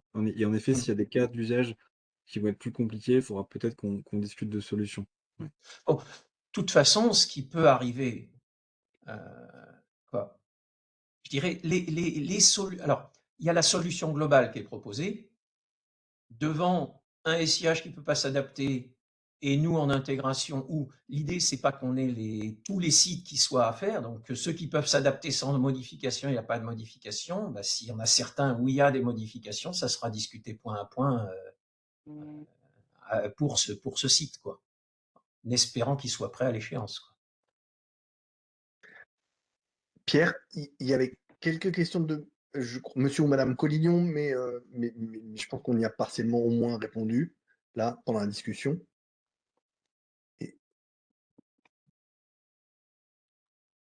Oui, moi je peux revenir sur un basique, enfin un élément plus basique, parce que là on discute du comment. Le comment, chaque éditeur saura quoi faire, entre guillemets, parce qu'effectivement on n'est pas égaux, hein, je pense, il y a une diversité. Les questions de venue, machin, truc chouette. Moi j'ai plus une question du quoi au final dans ce RSS traitement. Dans le sens où, alors déjà première question, un traitement, ça a quelle durée? C'est quelques semaines, quelques mois? Parce qu'il faudra l'envoyer qu'à la fin. Est-ce qu'il y aura des envois provisoires, mensuels? Non, je pense qu'il faut les voir comme des séjours un peu longs, parce qu'en effet, pour certains cas, ça peut durer plusieurs mois, et ils seront envoyés à la fin du traitement. Au moment où on clôture le traitement, en fait, ça donne la date de fin, on clôture le RSS en question et il est transmis. Et donc pas de groupage partiel, de machin, etc. Non, non, non. Enfin, si on rentre là-dedans, je Et pense qu'on se complexifie toute la tâche. Enfin, oui, d'accord. Ensuite, dans le contenu de ce traitement, les diagnostics sont constants. Les techniques sont constantes, la localisation est constante. La plupart, finalement, des nouvelles variables que vous avez décrites, elles sont mmh, constantes. Seul élément, on va dire fluctuant de cette activité, c'est les actes. mmh.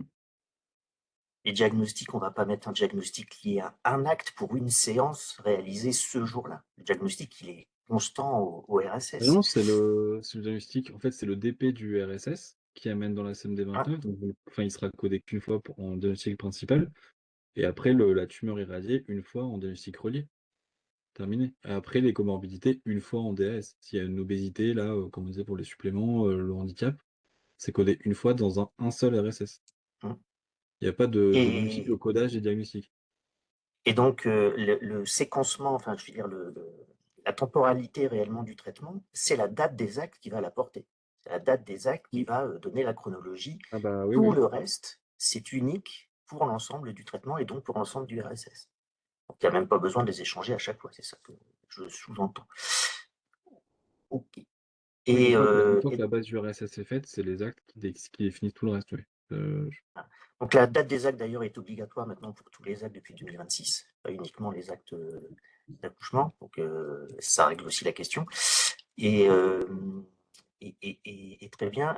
Par contre, sinon, je voudrais rejoindre effectivement Latifa sur une problématique.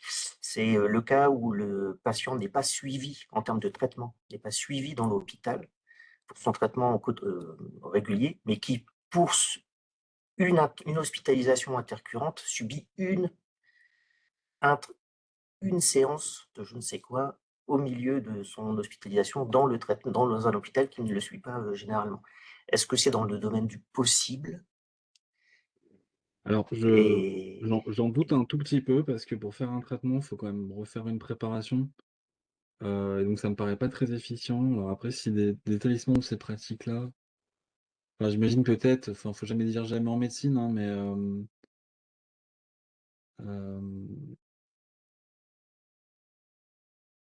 enfin, logiquement, c'est quand même plus simple de faire un transport pour, que le patient aille faire sa séance dans l'établissement en question plutôt que de refaire une préparation, qui prend plusieurs jours à faire, heu et intégrer un patient, dans le programme prévu. Donc on sait que des fois, ça se fait même sur plusieurs semaines. Je suis pas certain de la faisabilité réelle d'une telle pratique. Les seuls cas seraient le début dans un problème d'une machine spécifique qui ne Mmh. traite que ça, machine ne pouvant plus délivrer, il faut terminer, c'est transféré à un autre centre qui refait une préparation Oui. et qui refait un traitement, puisque les machines ne sont jamais calibrées pareil entre deux établissements. Un plan de traitement défini dans un établissement ne peut pas être pris sans être calculé dans un autre établissement. Bah, sur cette logique-là, comme une logique de forfait, comme il y a une préparation qui est refaite, voilà, pour des raisons qui sont externes, hein, mmh, c'est pas un choix d'organisation des établissements en question, enfin, pour moi, ça me choque pas qu'il y ait un deuxième traitement qui soit fait, un deuxième traitement qui soit facturé, même si l'ensemble des séances n'ont pas été faites au même endroit. Et donc il y a deux traitements, en fait, parce qu'on refait une préparation, on refait une préparation, donc on relance un traitement, même si l'ensemble des séances ont même si une partie des séances a déjà été faite auparavant. Je sais pas si c'est très clair, mais en tout cas, oui, c'est si, si, comme si, ça que je tout vois à les fait, choses. absolument. Et j'ai une dernière question avant une dernière remarque. On parlait donc des multitraitements qui ont besoin d'avoir, plusieurs RSS sur un même NDA. Jusqu'ici, c'était justement interdit. Il fallait une égalité, un RSS pour un NDA, il me semble. Dites-moi si je me trompe. Donc là, on va accepter plusieurs RSS sur un même NDA. Alors c'est moi qui dis peut-être une bêtise, mais pour moi, justement, dans la notion des RSS séances et justement, je crois, par exemple, de chimio, de dialyse et de radiothérapie, il y avait déjà un peu cette notion de NDA, des fois avec plusieurs numéros de RSS différents. OK. Oui, c'était un cas. Et oui, pardon? Oui, non, je confirme, c'est ça. Ouais, sur la dialyse, c'est C'est pareil. dérogé dans certains cas particuliers, c'est-à-dire le cas Oui, général, c'est interdit. Et dans le cas de séance, c'est aujourd'hui autorisé. C'est dans le guide méthodologique, quoi. C'est vraiment quasiment la première ligne du guide méthodologique, quoi. en tout petit, en italique, très bien, je vois. Oui, c'est ça. On va mettre un Heu peu gros si vous voulez.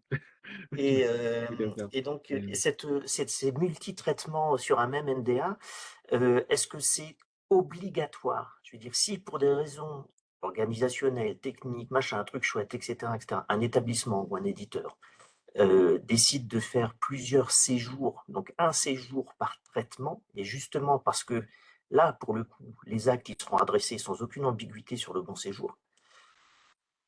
Est-ce que c'est possible? heu, alors je vais répondre sous le contrôle de Gilles. Je pense que c'est possible. Et si c'est possible, j'ai envie de dire, je pense que c'est relativement neutre. Si vous avez un NDA différent pour chaque RSS, je pense qu'on s'en sort pareil, nous. J'ai l'impression que la question, quand on disait la solution, c'est un NDA pour tous les RSS, c'était plutôt pour apporter Une souplesse, enfin une heu, possibilité de gérer ce cas comme ça? c'était la solution qui permettait a priori enfin de régler la plupart des problèmes que certains se posaient. Mais Si s'il je peux faut me déjà un permettre, NDA Pierre, par RSS, ouais, Gilles, vas-y. en fait, cette notion d'un seul NDA est importante parce que, enfin, comme ça a déjà été souligné, les établissements ont des manières très très différentes de traiter les logiques de séance. Ce qui est juste pas possible avec le nouveau modèle, c'est ce que font un certain nombre d'établissements, c'est d'ouvrir un numéro de dossier par séance. Ça, c'est absolument impossible, et donc c'est pour Oui, ça que la notion de NDA pour couvrir soit plusieurs traitements, soit un seul, a été dit. C'est plutôt dans ce sens-là. C'est pour qu'il n'y ait pas de segmentation en fonction de chaque venue pour une prise en charge de radiothérapie, pour le dire comme ça. Euh, d'accord. Par ailleurs, là, on a beaucoup discuté de ce qui se passe dans les établissements de santé, de ma compréhension, ce qui va se passer dans les centres de radiothérapie privée, c'est d'abord, entre guillemets, à la fois la même chose mais différent, à la fois la même chose parce qu'il y aura évidemment un seul RSS, donc l'équivalent d'un NDA pour une partie de traitement, mais a priori, la logique qui sera mise en place, ça sera plutôt une logique, c'est celle que Nicolas vient de dire, c'est-à-dire un NDA par traitement, et ça posera pas de problème. En tout cas, en aval, ça pose pas de problème. Donc, enfin, ça va aussi beaucoup dépendre de la capacité des établissements à s'organiser comme ça. Pour les établissements, ça va, enfin, c'est ce qu'a souligné Laetifa tout à l'heure, c'est le changement, ça va au-delà des paramétrages, ça va être un changement de pratique. C'est-à-dire qu'il va falloir que que ce soit au niveau des, entre guillemets, des admissions ou que ce soit pendant les séjours, il va falloir que les uns et les autres prennent l'habitude de renseigner les actes, là, en l'occurrence, dans 2 environnements différents en fonction du type d'acte réalisé. C'est surtout ça qui va, c'est là qu'il va y avoir une part importante d'accompagnement du changement réalisé dans les établissements. J'ai tendance à penser que dans les établissements de santé, ils vont déjà avoir une certaine difficulté à en gérer 2 en parallèle et que en gérer 3, 4, 5, ça sera encore plus compliqué. Mais ceci dit, je suis d'accord avec Pierre. Sur le fond, si les établissements décidaient de faire ça, il n'y aurait pas de différence, enfin, il n'y aurait pas de problème. Après, la question qui va se poser derrière, c'est celle, cette fois-ci au niveau du service de radiothérapie, de rattacher les bons actes au bon NDA. Et voilà, bon. Ouais, je pense que ça va leur poser des questions du genre, il faut qu'ils aient des étiquettes, j'imagine, différentes en fonction des Oui, oui, différents la types de sélection de traitements et qu'ils l'épisode. ne Mais savent on a pas. déjà ça Mais en oui. labo, en radio. On reçoit Après, des C'est mails ça. sur le nom des d'un point épisodes. de vue purement théorique, ça me paraît peut-être le plus propre. C'est-à-dire qu'on différencie vraiment totalement les choses et en tout cas, ça me choque pas. Mais je me prépare à toute éventualité. Mmh. C'est tout le Oui. sens de ma question. Je suis très étonné.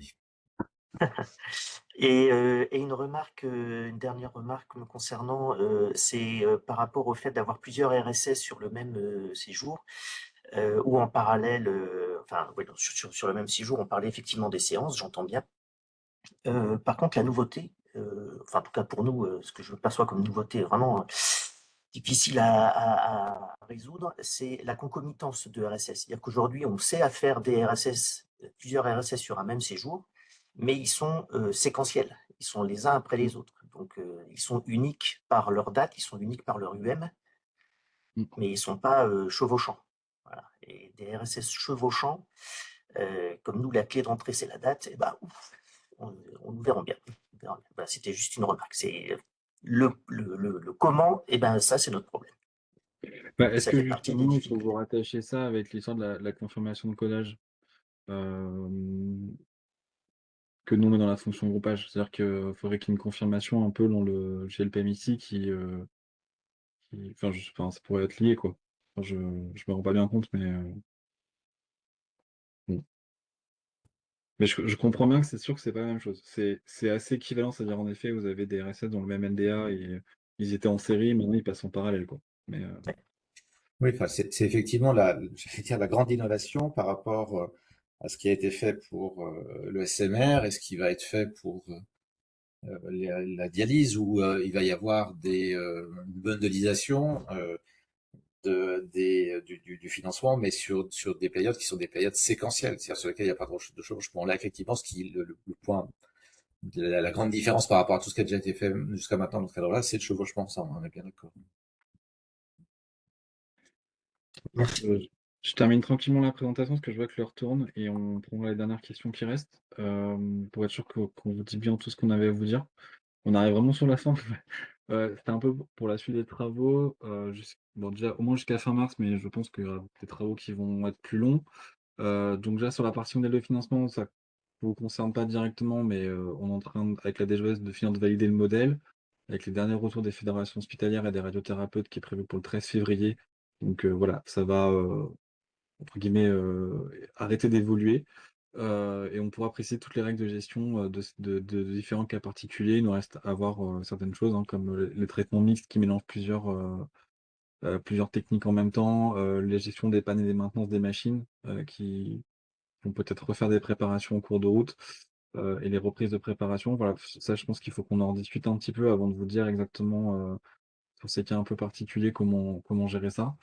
Mais surtout ce qui vous concerne plus, donc tout ce qui est partie plutôt recueil et système d'info. Donc les prochaines étapes, c'est comme on vous disait, l'inscription des actes CCM et aussi du nouveau code SIM10 PMSIFR nécessaire.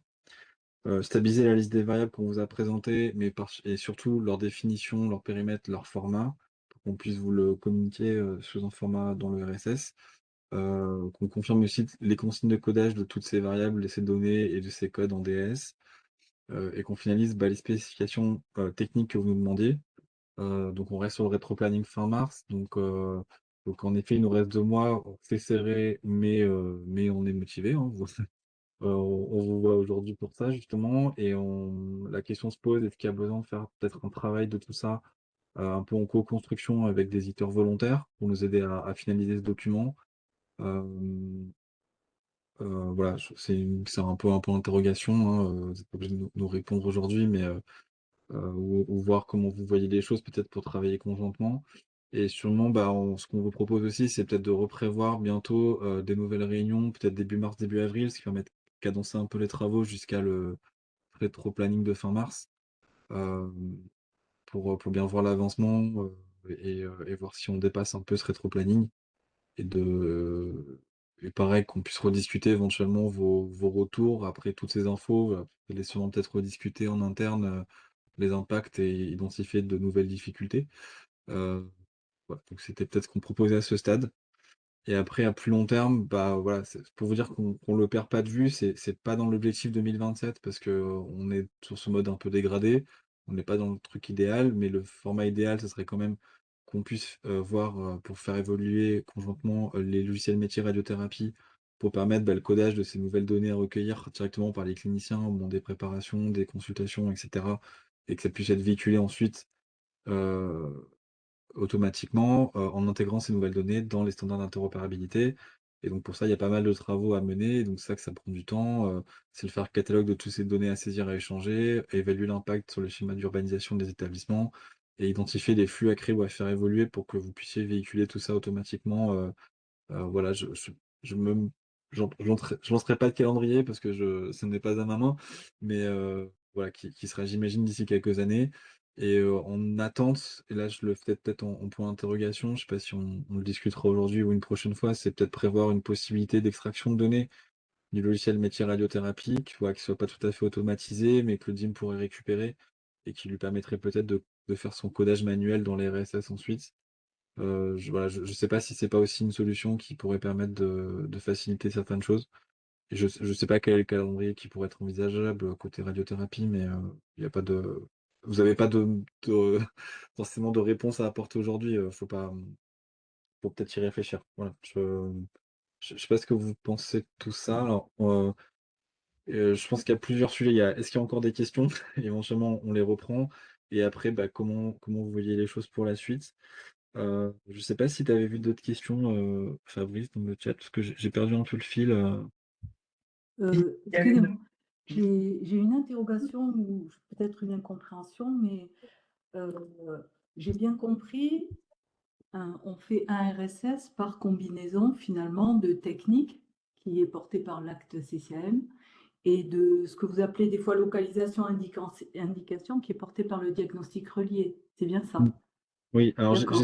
j'essaie de plus parler de localisation parce que pareil, j'ai cru comprendre que ça portait à confusion avec la notion de nombre de cibles, nombre de tumeurs, et cetera, et je pense que c'est pour ça que je parle bien d'indication, c'est-à-dire on parle soit d'un cancer primitif, soit d'un autre type de cancer, soit de métastase, et après peu importe le nom, mais mais c'est en fait, c'est bien, je dirais la combinaison du code SIM10 en diagnostic relié et de la technique utilisée qui définit un peu le RSS, et donc dès D'accord. qu'il y a un deuxième code, a priori ça doit faire un deuxième RSS, Très bien. si on Donc, veut je voudrais continuer. revenir sur le sujet du rattachement des actes Mmh. au bon RSS. Dans le cas, parce que tout à l'heure ça a été abordé, mais j'ai pas compris qu'on ait donné une solution. C'est-à-dire le cas où on a dans dans le même dossier administratif, on a deux RSS avec la même technique, mais deux indications différentes. Mmh. D'accord? Parce que quand on a des techniques différentes, quand c'est Mmh. la C'est très réception facile ça. d'un acte, il Mmh. n'y a pas de problème. On va savoir le mettre. Là, je ne vois vraiment pas comment on va pouvoir les rattacher de façon automatique. Alors, j'ai entendu tout à l'heure qu'on proposait de changer les flux. Alors, moi, ça me paraît un peu enfin, on ne peut pas faire porter au FluAct un diagnostic parce qu'il est consommé par les administratifs, enfin par les GAM. Donc, je ne vois pas comment, et même, enfin, vous allez nous donner des règles pour qu'on puisse les ventiler, ou c'est un problème qui reste à régler? J'ai pas compris. Cécile, dans l'exemple que tu donnes, à mon avis, c'est un problème qui reste à régler. C'est-à-dire, effectivement, quand on aura créé, quand au niveau du département d'information médicale aura été créé un RSS avec un type de technique, enfin plusieurs RSS avec une technique et des diagnostics différents, enfin, en fonction de ce qui a été dit sur le fait qu'il y a aujourd'hui dans les flux, c'était très compliqué d'avoir un lien entre, enfin, généralement, on n'avait pas de lien entre les diagnostics et les actes, voire même qu'on n'avait pas du tout d'actes dans les flux, et ben, il va y avoir des actes de radiothérapie et ça, pour savoir à quel RSS il faut le rattacher, ça va être compliqué, on est bien d'accord. Après, une des questions qui va se poser, c'est quel va être potentiellement l'impact d'un mauvais rattachement sur le forfait et donc sur la facturation. Après, en termes de description, effectivement, il y aura potentiellement un problème. On est bien d'accord. D'accord. Merci. Et c'est aussi d'ailleurs pour ça que les travaux qui ont été évoqués par Pierre à la fin sur comment est-ce qu'on fait évoluer les formats d'échange entre l'environnement de radiothérapie et l'environnement GAP PMSI, c'est absolument fondamental. Et parce que ça va résoudre le problème. Enfin, je ne reviens pas sur les hypothèses qui ont été envisagées sur lesquelles il faudra retravailler quand on aura stabilisé le corpus de variables à échanger. Mais effectivement, de toute façon, tant qu'on n'aura pas fait ça, cette question-là ne pourra pas être réglée de manière satisfaisante et automatique. Sauf s'il y a des cahiers de charges qui sont assez détaillés pour définir des solutions. Aujourd'hui, on a des établissements qui saisissent toutes les données radiothérapie dans les outils PMSI. Donc, il faudra peut-être aller plus loin dans ce niveau de détail. Moi, j'ai juste une demande, c'est par rapport à la réunion d'aujourd'hui. Est-ce que, en fait, on est sur des socles stables ou, enfin, même s'il reste plein de choses à détailler, est-ce que, en fait, on part du principe que ce que vous avez expliqué aujourd'hui, c'est ce qu'il faut détailler, affiner pour 2027, ou il risque d'y avoir un changement encore fondamental et que ça serait encore autre chose? Est-ce que maintenant on atteint une maturité pour dire, bah voilà, il y a plein de questions ouvertes, mais on a quelque chose maintenant, une base de travail qui est constante. Je pense que la base de travail, enfin, je sais pas où est-ce que s'arrête la base du coup, mais pour moi, la base de travail constante, c'est le fait qu'on est sur du financement au forfait. Donc, du coup, la définition des traitements, comme on l'a fait, avec cette combinaison d'une indication avec une technique dire de radiothérapie utilisée pour la traiter. Ça, je pense que c'est la base. La classification qu'on vous a présentée, que la vous a présentée au début, elle devrait pas bouger plus que ça, enfin, ou à minima. Et donc on restera on utilise des axes CCM pour véhiculer les techniques, des codes diagnostiques relativement simples et quelques nouvelles variables qu'on vous a présentées. On n'est pas à l'abri, comme vous disiez là sur cette diapo, je vous dis que les fédérations, les radiothérapeutes doivent faire des retours pour le 13 février. Je ne vais pas parler à la place de la DGOS, mais s'il y a vraiment vent debout, le fait qu'il faut rajouter un 6e supplément sur les 5 proposés, il y aura peut-être une 6e variable. Enfin, voilà. Mais D'accord. je pense que l'ensemble du modèle est relativement bien défini. Après, en effet, il reste quelques points d'interrogation, et des zones peut-être qui peuvent paraître floues, mais enfin, en tout cas, sur le niveau de maturité, moi, je pense qu'on est pas mal là. Enfin, Ok, on ok, va pas redéfinir totalement le modèle, on va pas redéfinir la façon de faire. Euh, ok. Donc on est En- sur une cible à atteindre. Avec comment l'atteindre, on peut le définir. Moi, l'idée de l'interopérabilité, c'est bien, mais si c'est pour 2027, Non, mais oui, je suis d'accord. ok. Non, mais en complément de ce qu'a dit Pierre, que je partage évidemment complètement, je pense qu'il y a un certain nombre de points qui ne bougeront plus. Je ne mettrai pas ma tête à couper, mais presque, qui sont la place centrale de l'acte de préparation pour initier les RSS, pour le fait que l'élément pivot, c'est la technique, avec ce que disait Cécile sur quand il y a plusieurs techniques, etc. Le forfait lié au GHS et les suppléments liés à un certain nombre d'éléments complémentaires qui seront soit portés en DAS, soit portés avec des variables spécifiques. L'ensemble de ces éléments-là, bah, il y a quasiment aucune chance que ça change. On verra bien ce qui se passe le 13, mais c'est sur cette base-là, à mon avis, que vous pouvez commencer à réfléchir. Puis de toute façon, on reviendra vers vous pour vous confirmer que tout est resté sur ces principes-là identiques après la dernière réunion du 13 avec le groupe des radiothérapeutes et des fédérations. Hein. Clémence, je pense qu'on peut le dire comme ça. Tout à fait. En tout cas, nous, lorsqu'on a parlé avec eux cette semaine, en fait, ils voulaient valider techniquement avec leur DIM que la solution leur allait, mais on n'anticipe pas des changements structurels sur ce qu'on vient de vous présenter.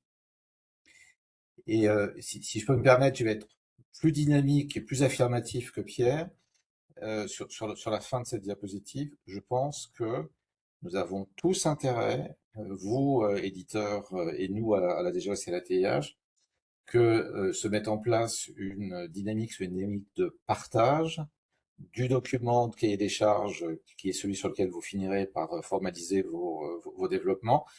Je pense que, même si, comme le souligne Latifa, on a commencé cette année que les années précédentes, on a tout intérêt à ce que la version qui sera produite, en toute hypothèse fin mars, elle soit non seulement définitive, ça on en est d'accord, mais surtout qu'elle comprenne l'ensemble des réponses à l'ensemble des questions que vous voulez vous poser. Donc moi je suis, à titre personnel, en tout cas, enfin, à titre personnel, au nom de la DGOS, mais à titre personnel vis-à-vis de vous, moi je serais très favorable à ce que se mette en place un environnement qui soit un environnement d'échange au fil de l'eau, avec une information à l'ensemble des acteurs qui sont autour de la table aujourd'hui, en toute hypothèse, pour que les différentes questions qui seront posées puissent être partagées et que le document qui se construit là soit un document qui vous permette d'aller jusqu'au bout de votre réflexion et de savoir ce qu'il faut que vous fassiez dans chacun de vos produits, comme Nicolas l'a rappelé tout à l'heure.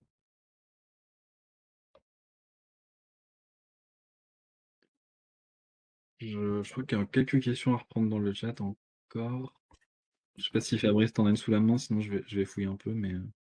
Je peux déjà répondre à la dernière. La dernière. Oui, la question, c'est de savoir si pour la dialyse, on aura des réunions du même type. Oui, c'est prévu. On va faire ça incessamment sous peu. Et ensuite, les réunions qui sont les questions d'après, qui font suite à ce que vous avez déjà répondu. Si on a une préparation par RSS et une espèce d'association entre l'acte d'irradiation et l'acte de préparation, ne saura-t-on pas rapprocher l'acte d'irradiation au bon RSS? Alors je pense que oui, dans la majorité des cas, puisque les actes d'irradiation vont être la préparation. Donc on peut vérifier que c'est la même technique et que c'est la bonne technique. Mais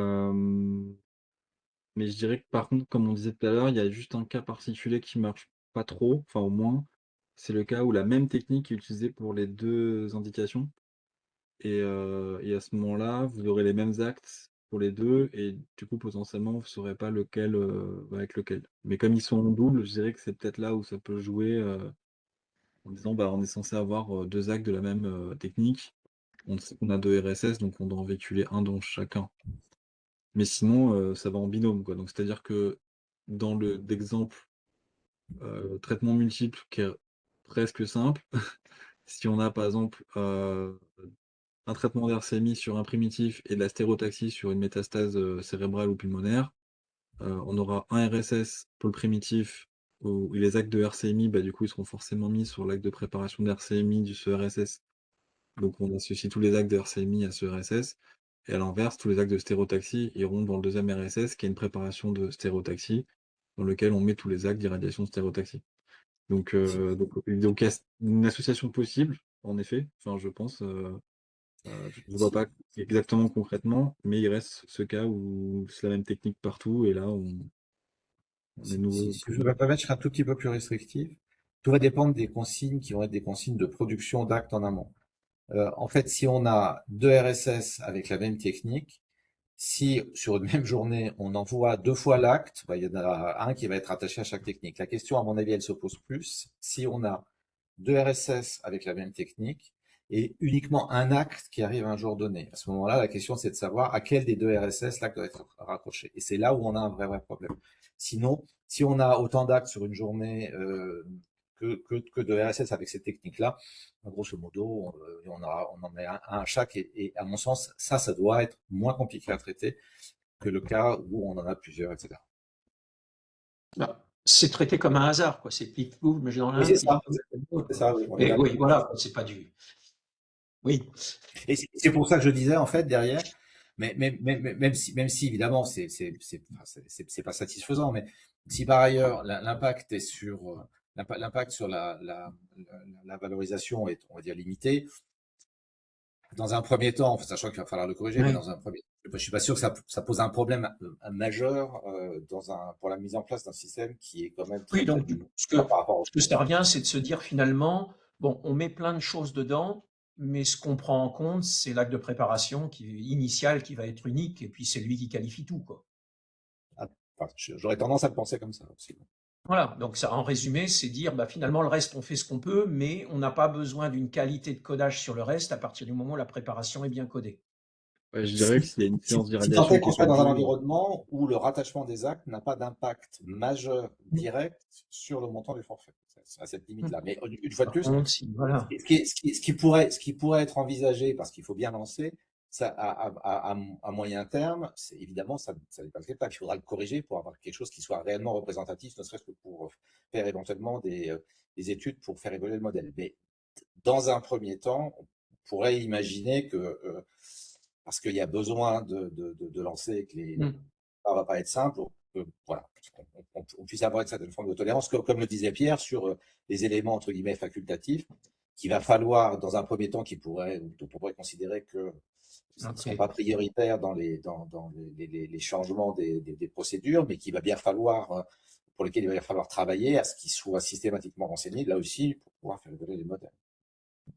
Et donc, dans ces cas-là, si à partir du moment où l'acte de préparation initiale est finalement prépondérant dans un premier temps dans la structuration justement des RSS, aujourd'hui, il est prévu des actes de reprise de préparation. Il n'est pas prévu de mettre plusieurs préparations initiales pour un même traitement. Il y a des actes spécifiques de reprise de préparation ou alors on ne code que la préparation initiale.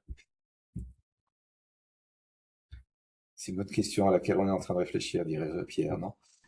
Il faudrait que ce soit des actes différents si on veut justement que ça n'ait pas d'impact. pour les reprises, c'est ça? Oui. Ouais. Bah, comme je disais, il faut qu'on y réfléchisse. Ouais. Ok.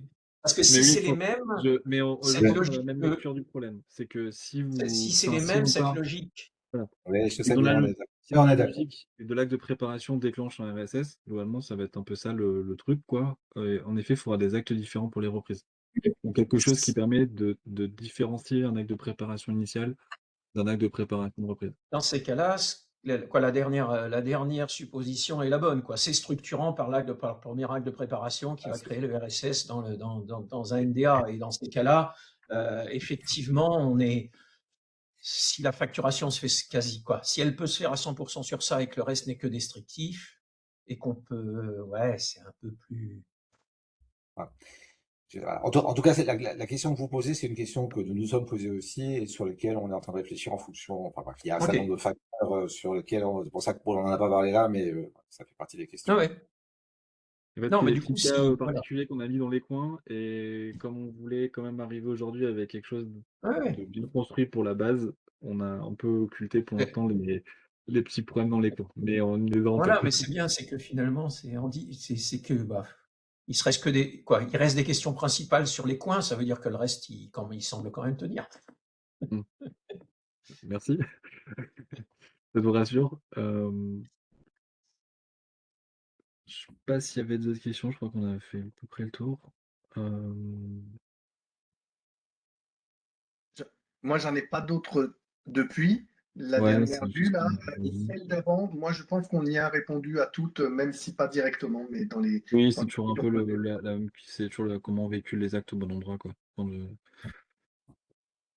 Euh, ok. Pierre, est-ce que pour prolonger la diapositive, on peut partir du principe que les éditeurs qui seraient volontaires pour participer à une vision plus dynamique du document de cahier des charges en cours d'écriture se fassent connaître auprès de toi pour qu'on puisse les associer aux échanges dans les semaines à venir? Est-ce que ça tirait comme proposition? Bah, ce qui paraît peut-être le plus simple, ouais, je sais pas. Ou chez nous d'ailleurs, enfin bon, on Mm. peut prendre ça à la déjà ceci, c'est comme tu veux. Les deux qui nous Les- écrivent aux les- deux. je dirais que les deux me conviennent sur le principe. Mais il faut juste définir, ouais. Donc, bah, envoyez à Pierre et à moi, par exemple, votre éventuelle volonté de participer à l'écriture du document qui sera finalisé d'ici la fin du mois de mars. Voilà. Du coup, dans le chat, je vais mettre mon adresse mail pour que vous puissiez me contacter. Donc, peut-être dans un premier temps, je prendrai vos contacts, je les mettrai de côté, puis je vous recontacterai tous d'un coup, le temps de constituer la liste. Mais je vois qu'il y a une autre question pour Madame Barbaret. Si acte de préparation C'était juste initiale. une remarque sur nos réflexions actuelles. Acte de préparation de reprise différente. Oui, ok. Donc c'était, oui, vous confirmez qu'il y a besoin d'avoir finalement un deuxième acte ou un truc comme ça, quoi. Bah, en fait, si on commence à dire enfin, vraiment la préparation initiale me génère un RSS parce que ça veut dire que je suis en train de changer de traitement, changer de localisation, enfin vraiment avoir un truc entre guillemets nouveau. Ça nous permet vraiment d'avoir un socle qui est relativement médical, qui est en dehors du PMSI, en dehors du RSS, qui est vraiment, voilà, j'ai fait un acte parce que je savais que c'était quelque chose de nouveau. Et donc, dans ce cas-là, de générer les RSS dessus, et deux, de pouvoir relier les actes d'irradiation ensuite, uniquement dans ce cas-là, le cas où on ne sait pas, finalement. Mais on reste acte à acte, on reste dans le contexte médical, on s'abstrait du RSS, etc. Et on reste dans des notions qui existent déjà, en tout cas pour notre logiciel. Donc ça simplifierait largement tout ce qui est actions supplémentaires manuelles, où clairement, il faut les éviter, parce que sinon le DIM, il va devenir fou, surtout dans des CLCC. Absolument. Je suis bien d'accord. ouais. Voilà, l'état de notre réflexion Pareil. Bon, parallèle. en effet, on trouve que la charge de recueil est déjà sûrement déjà bien assez grosse là. Ok. Bon, bah, on a tenu 2 heures, hein, finalement. On tient à peu près, je vois pas d'autres commentaires, donc on est pile dans les temps. Et Pierre, sans se faire lyncher quand même, ce qui est une grande nouveauté. Ok. Non, mais c'était très bien, en tout cas, c'était très clair. Et puis Merci. annoncé en avance, donc on ne demande que ça. Oui. Nous aussi, on aimerait bien des fois pouvoir vous le dire tout le temps très en avance comme ça. Mais ok. En tout cas, merci à vous, merci à tous. Merci à vous pour votre participation. Oui. Et puis à très bientôt du coup pour la suite des travaux. Merci, au revoir. Merci, bon après-midi. Au revoir.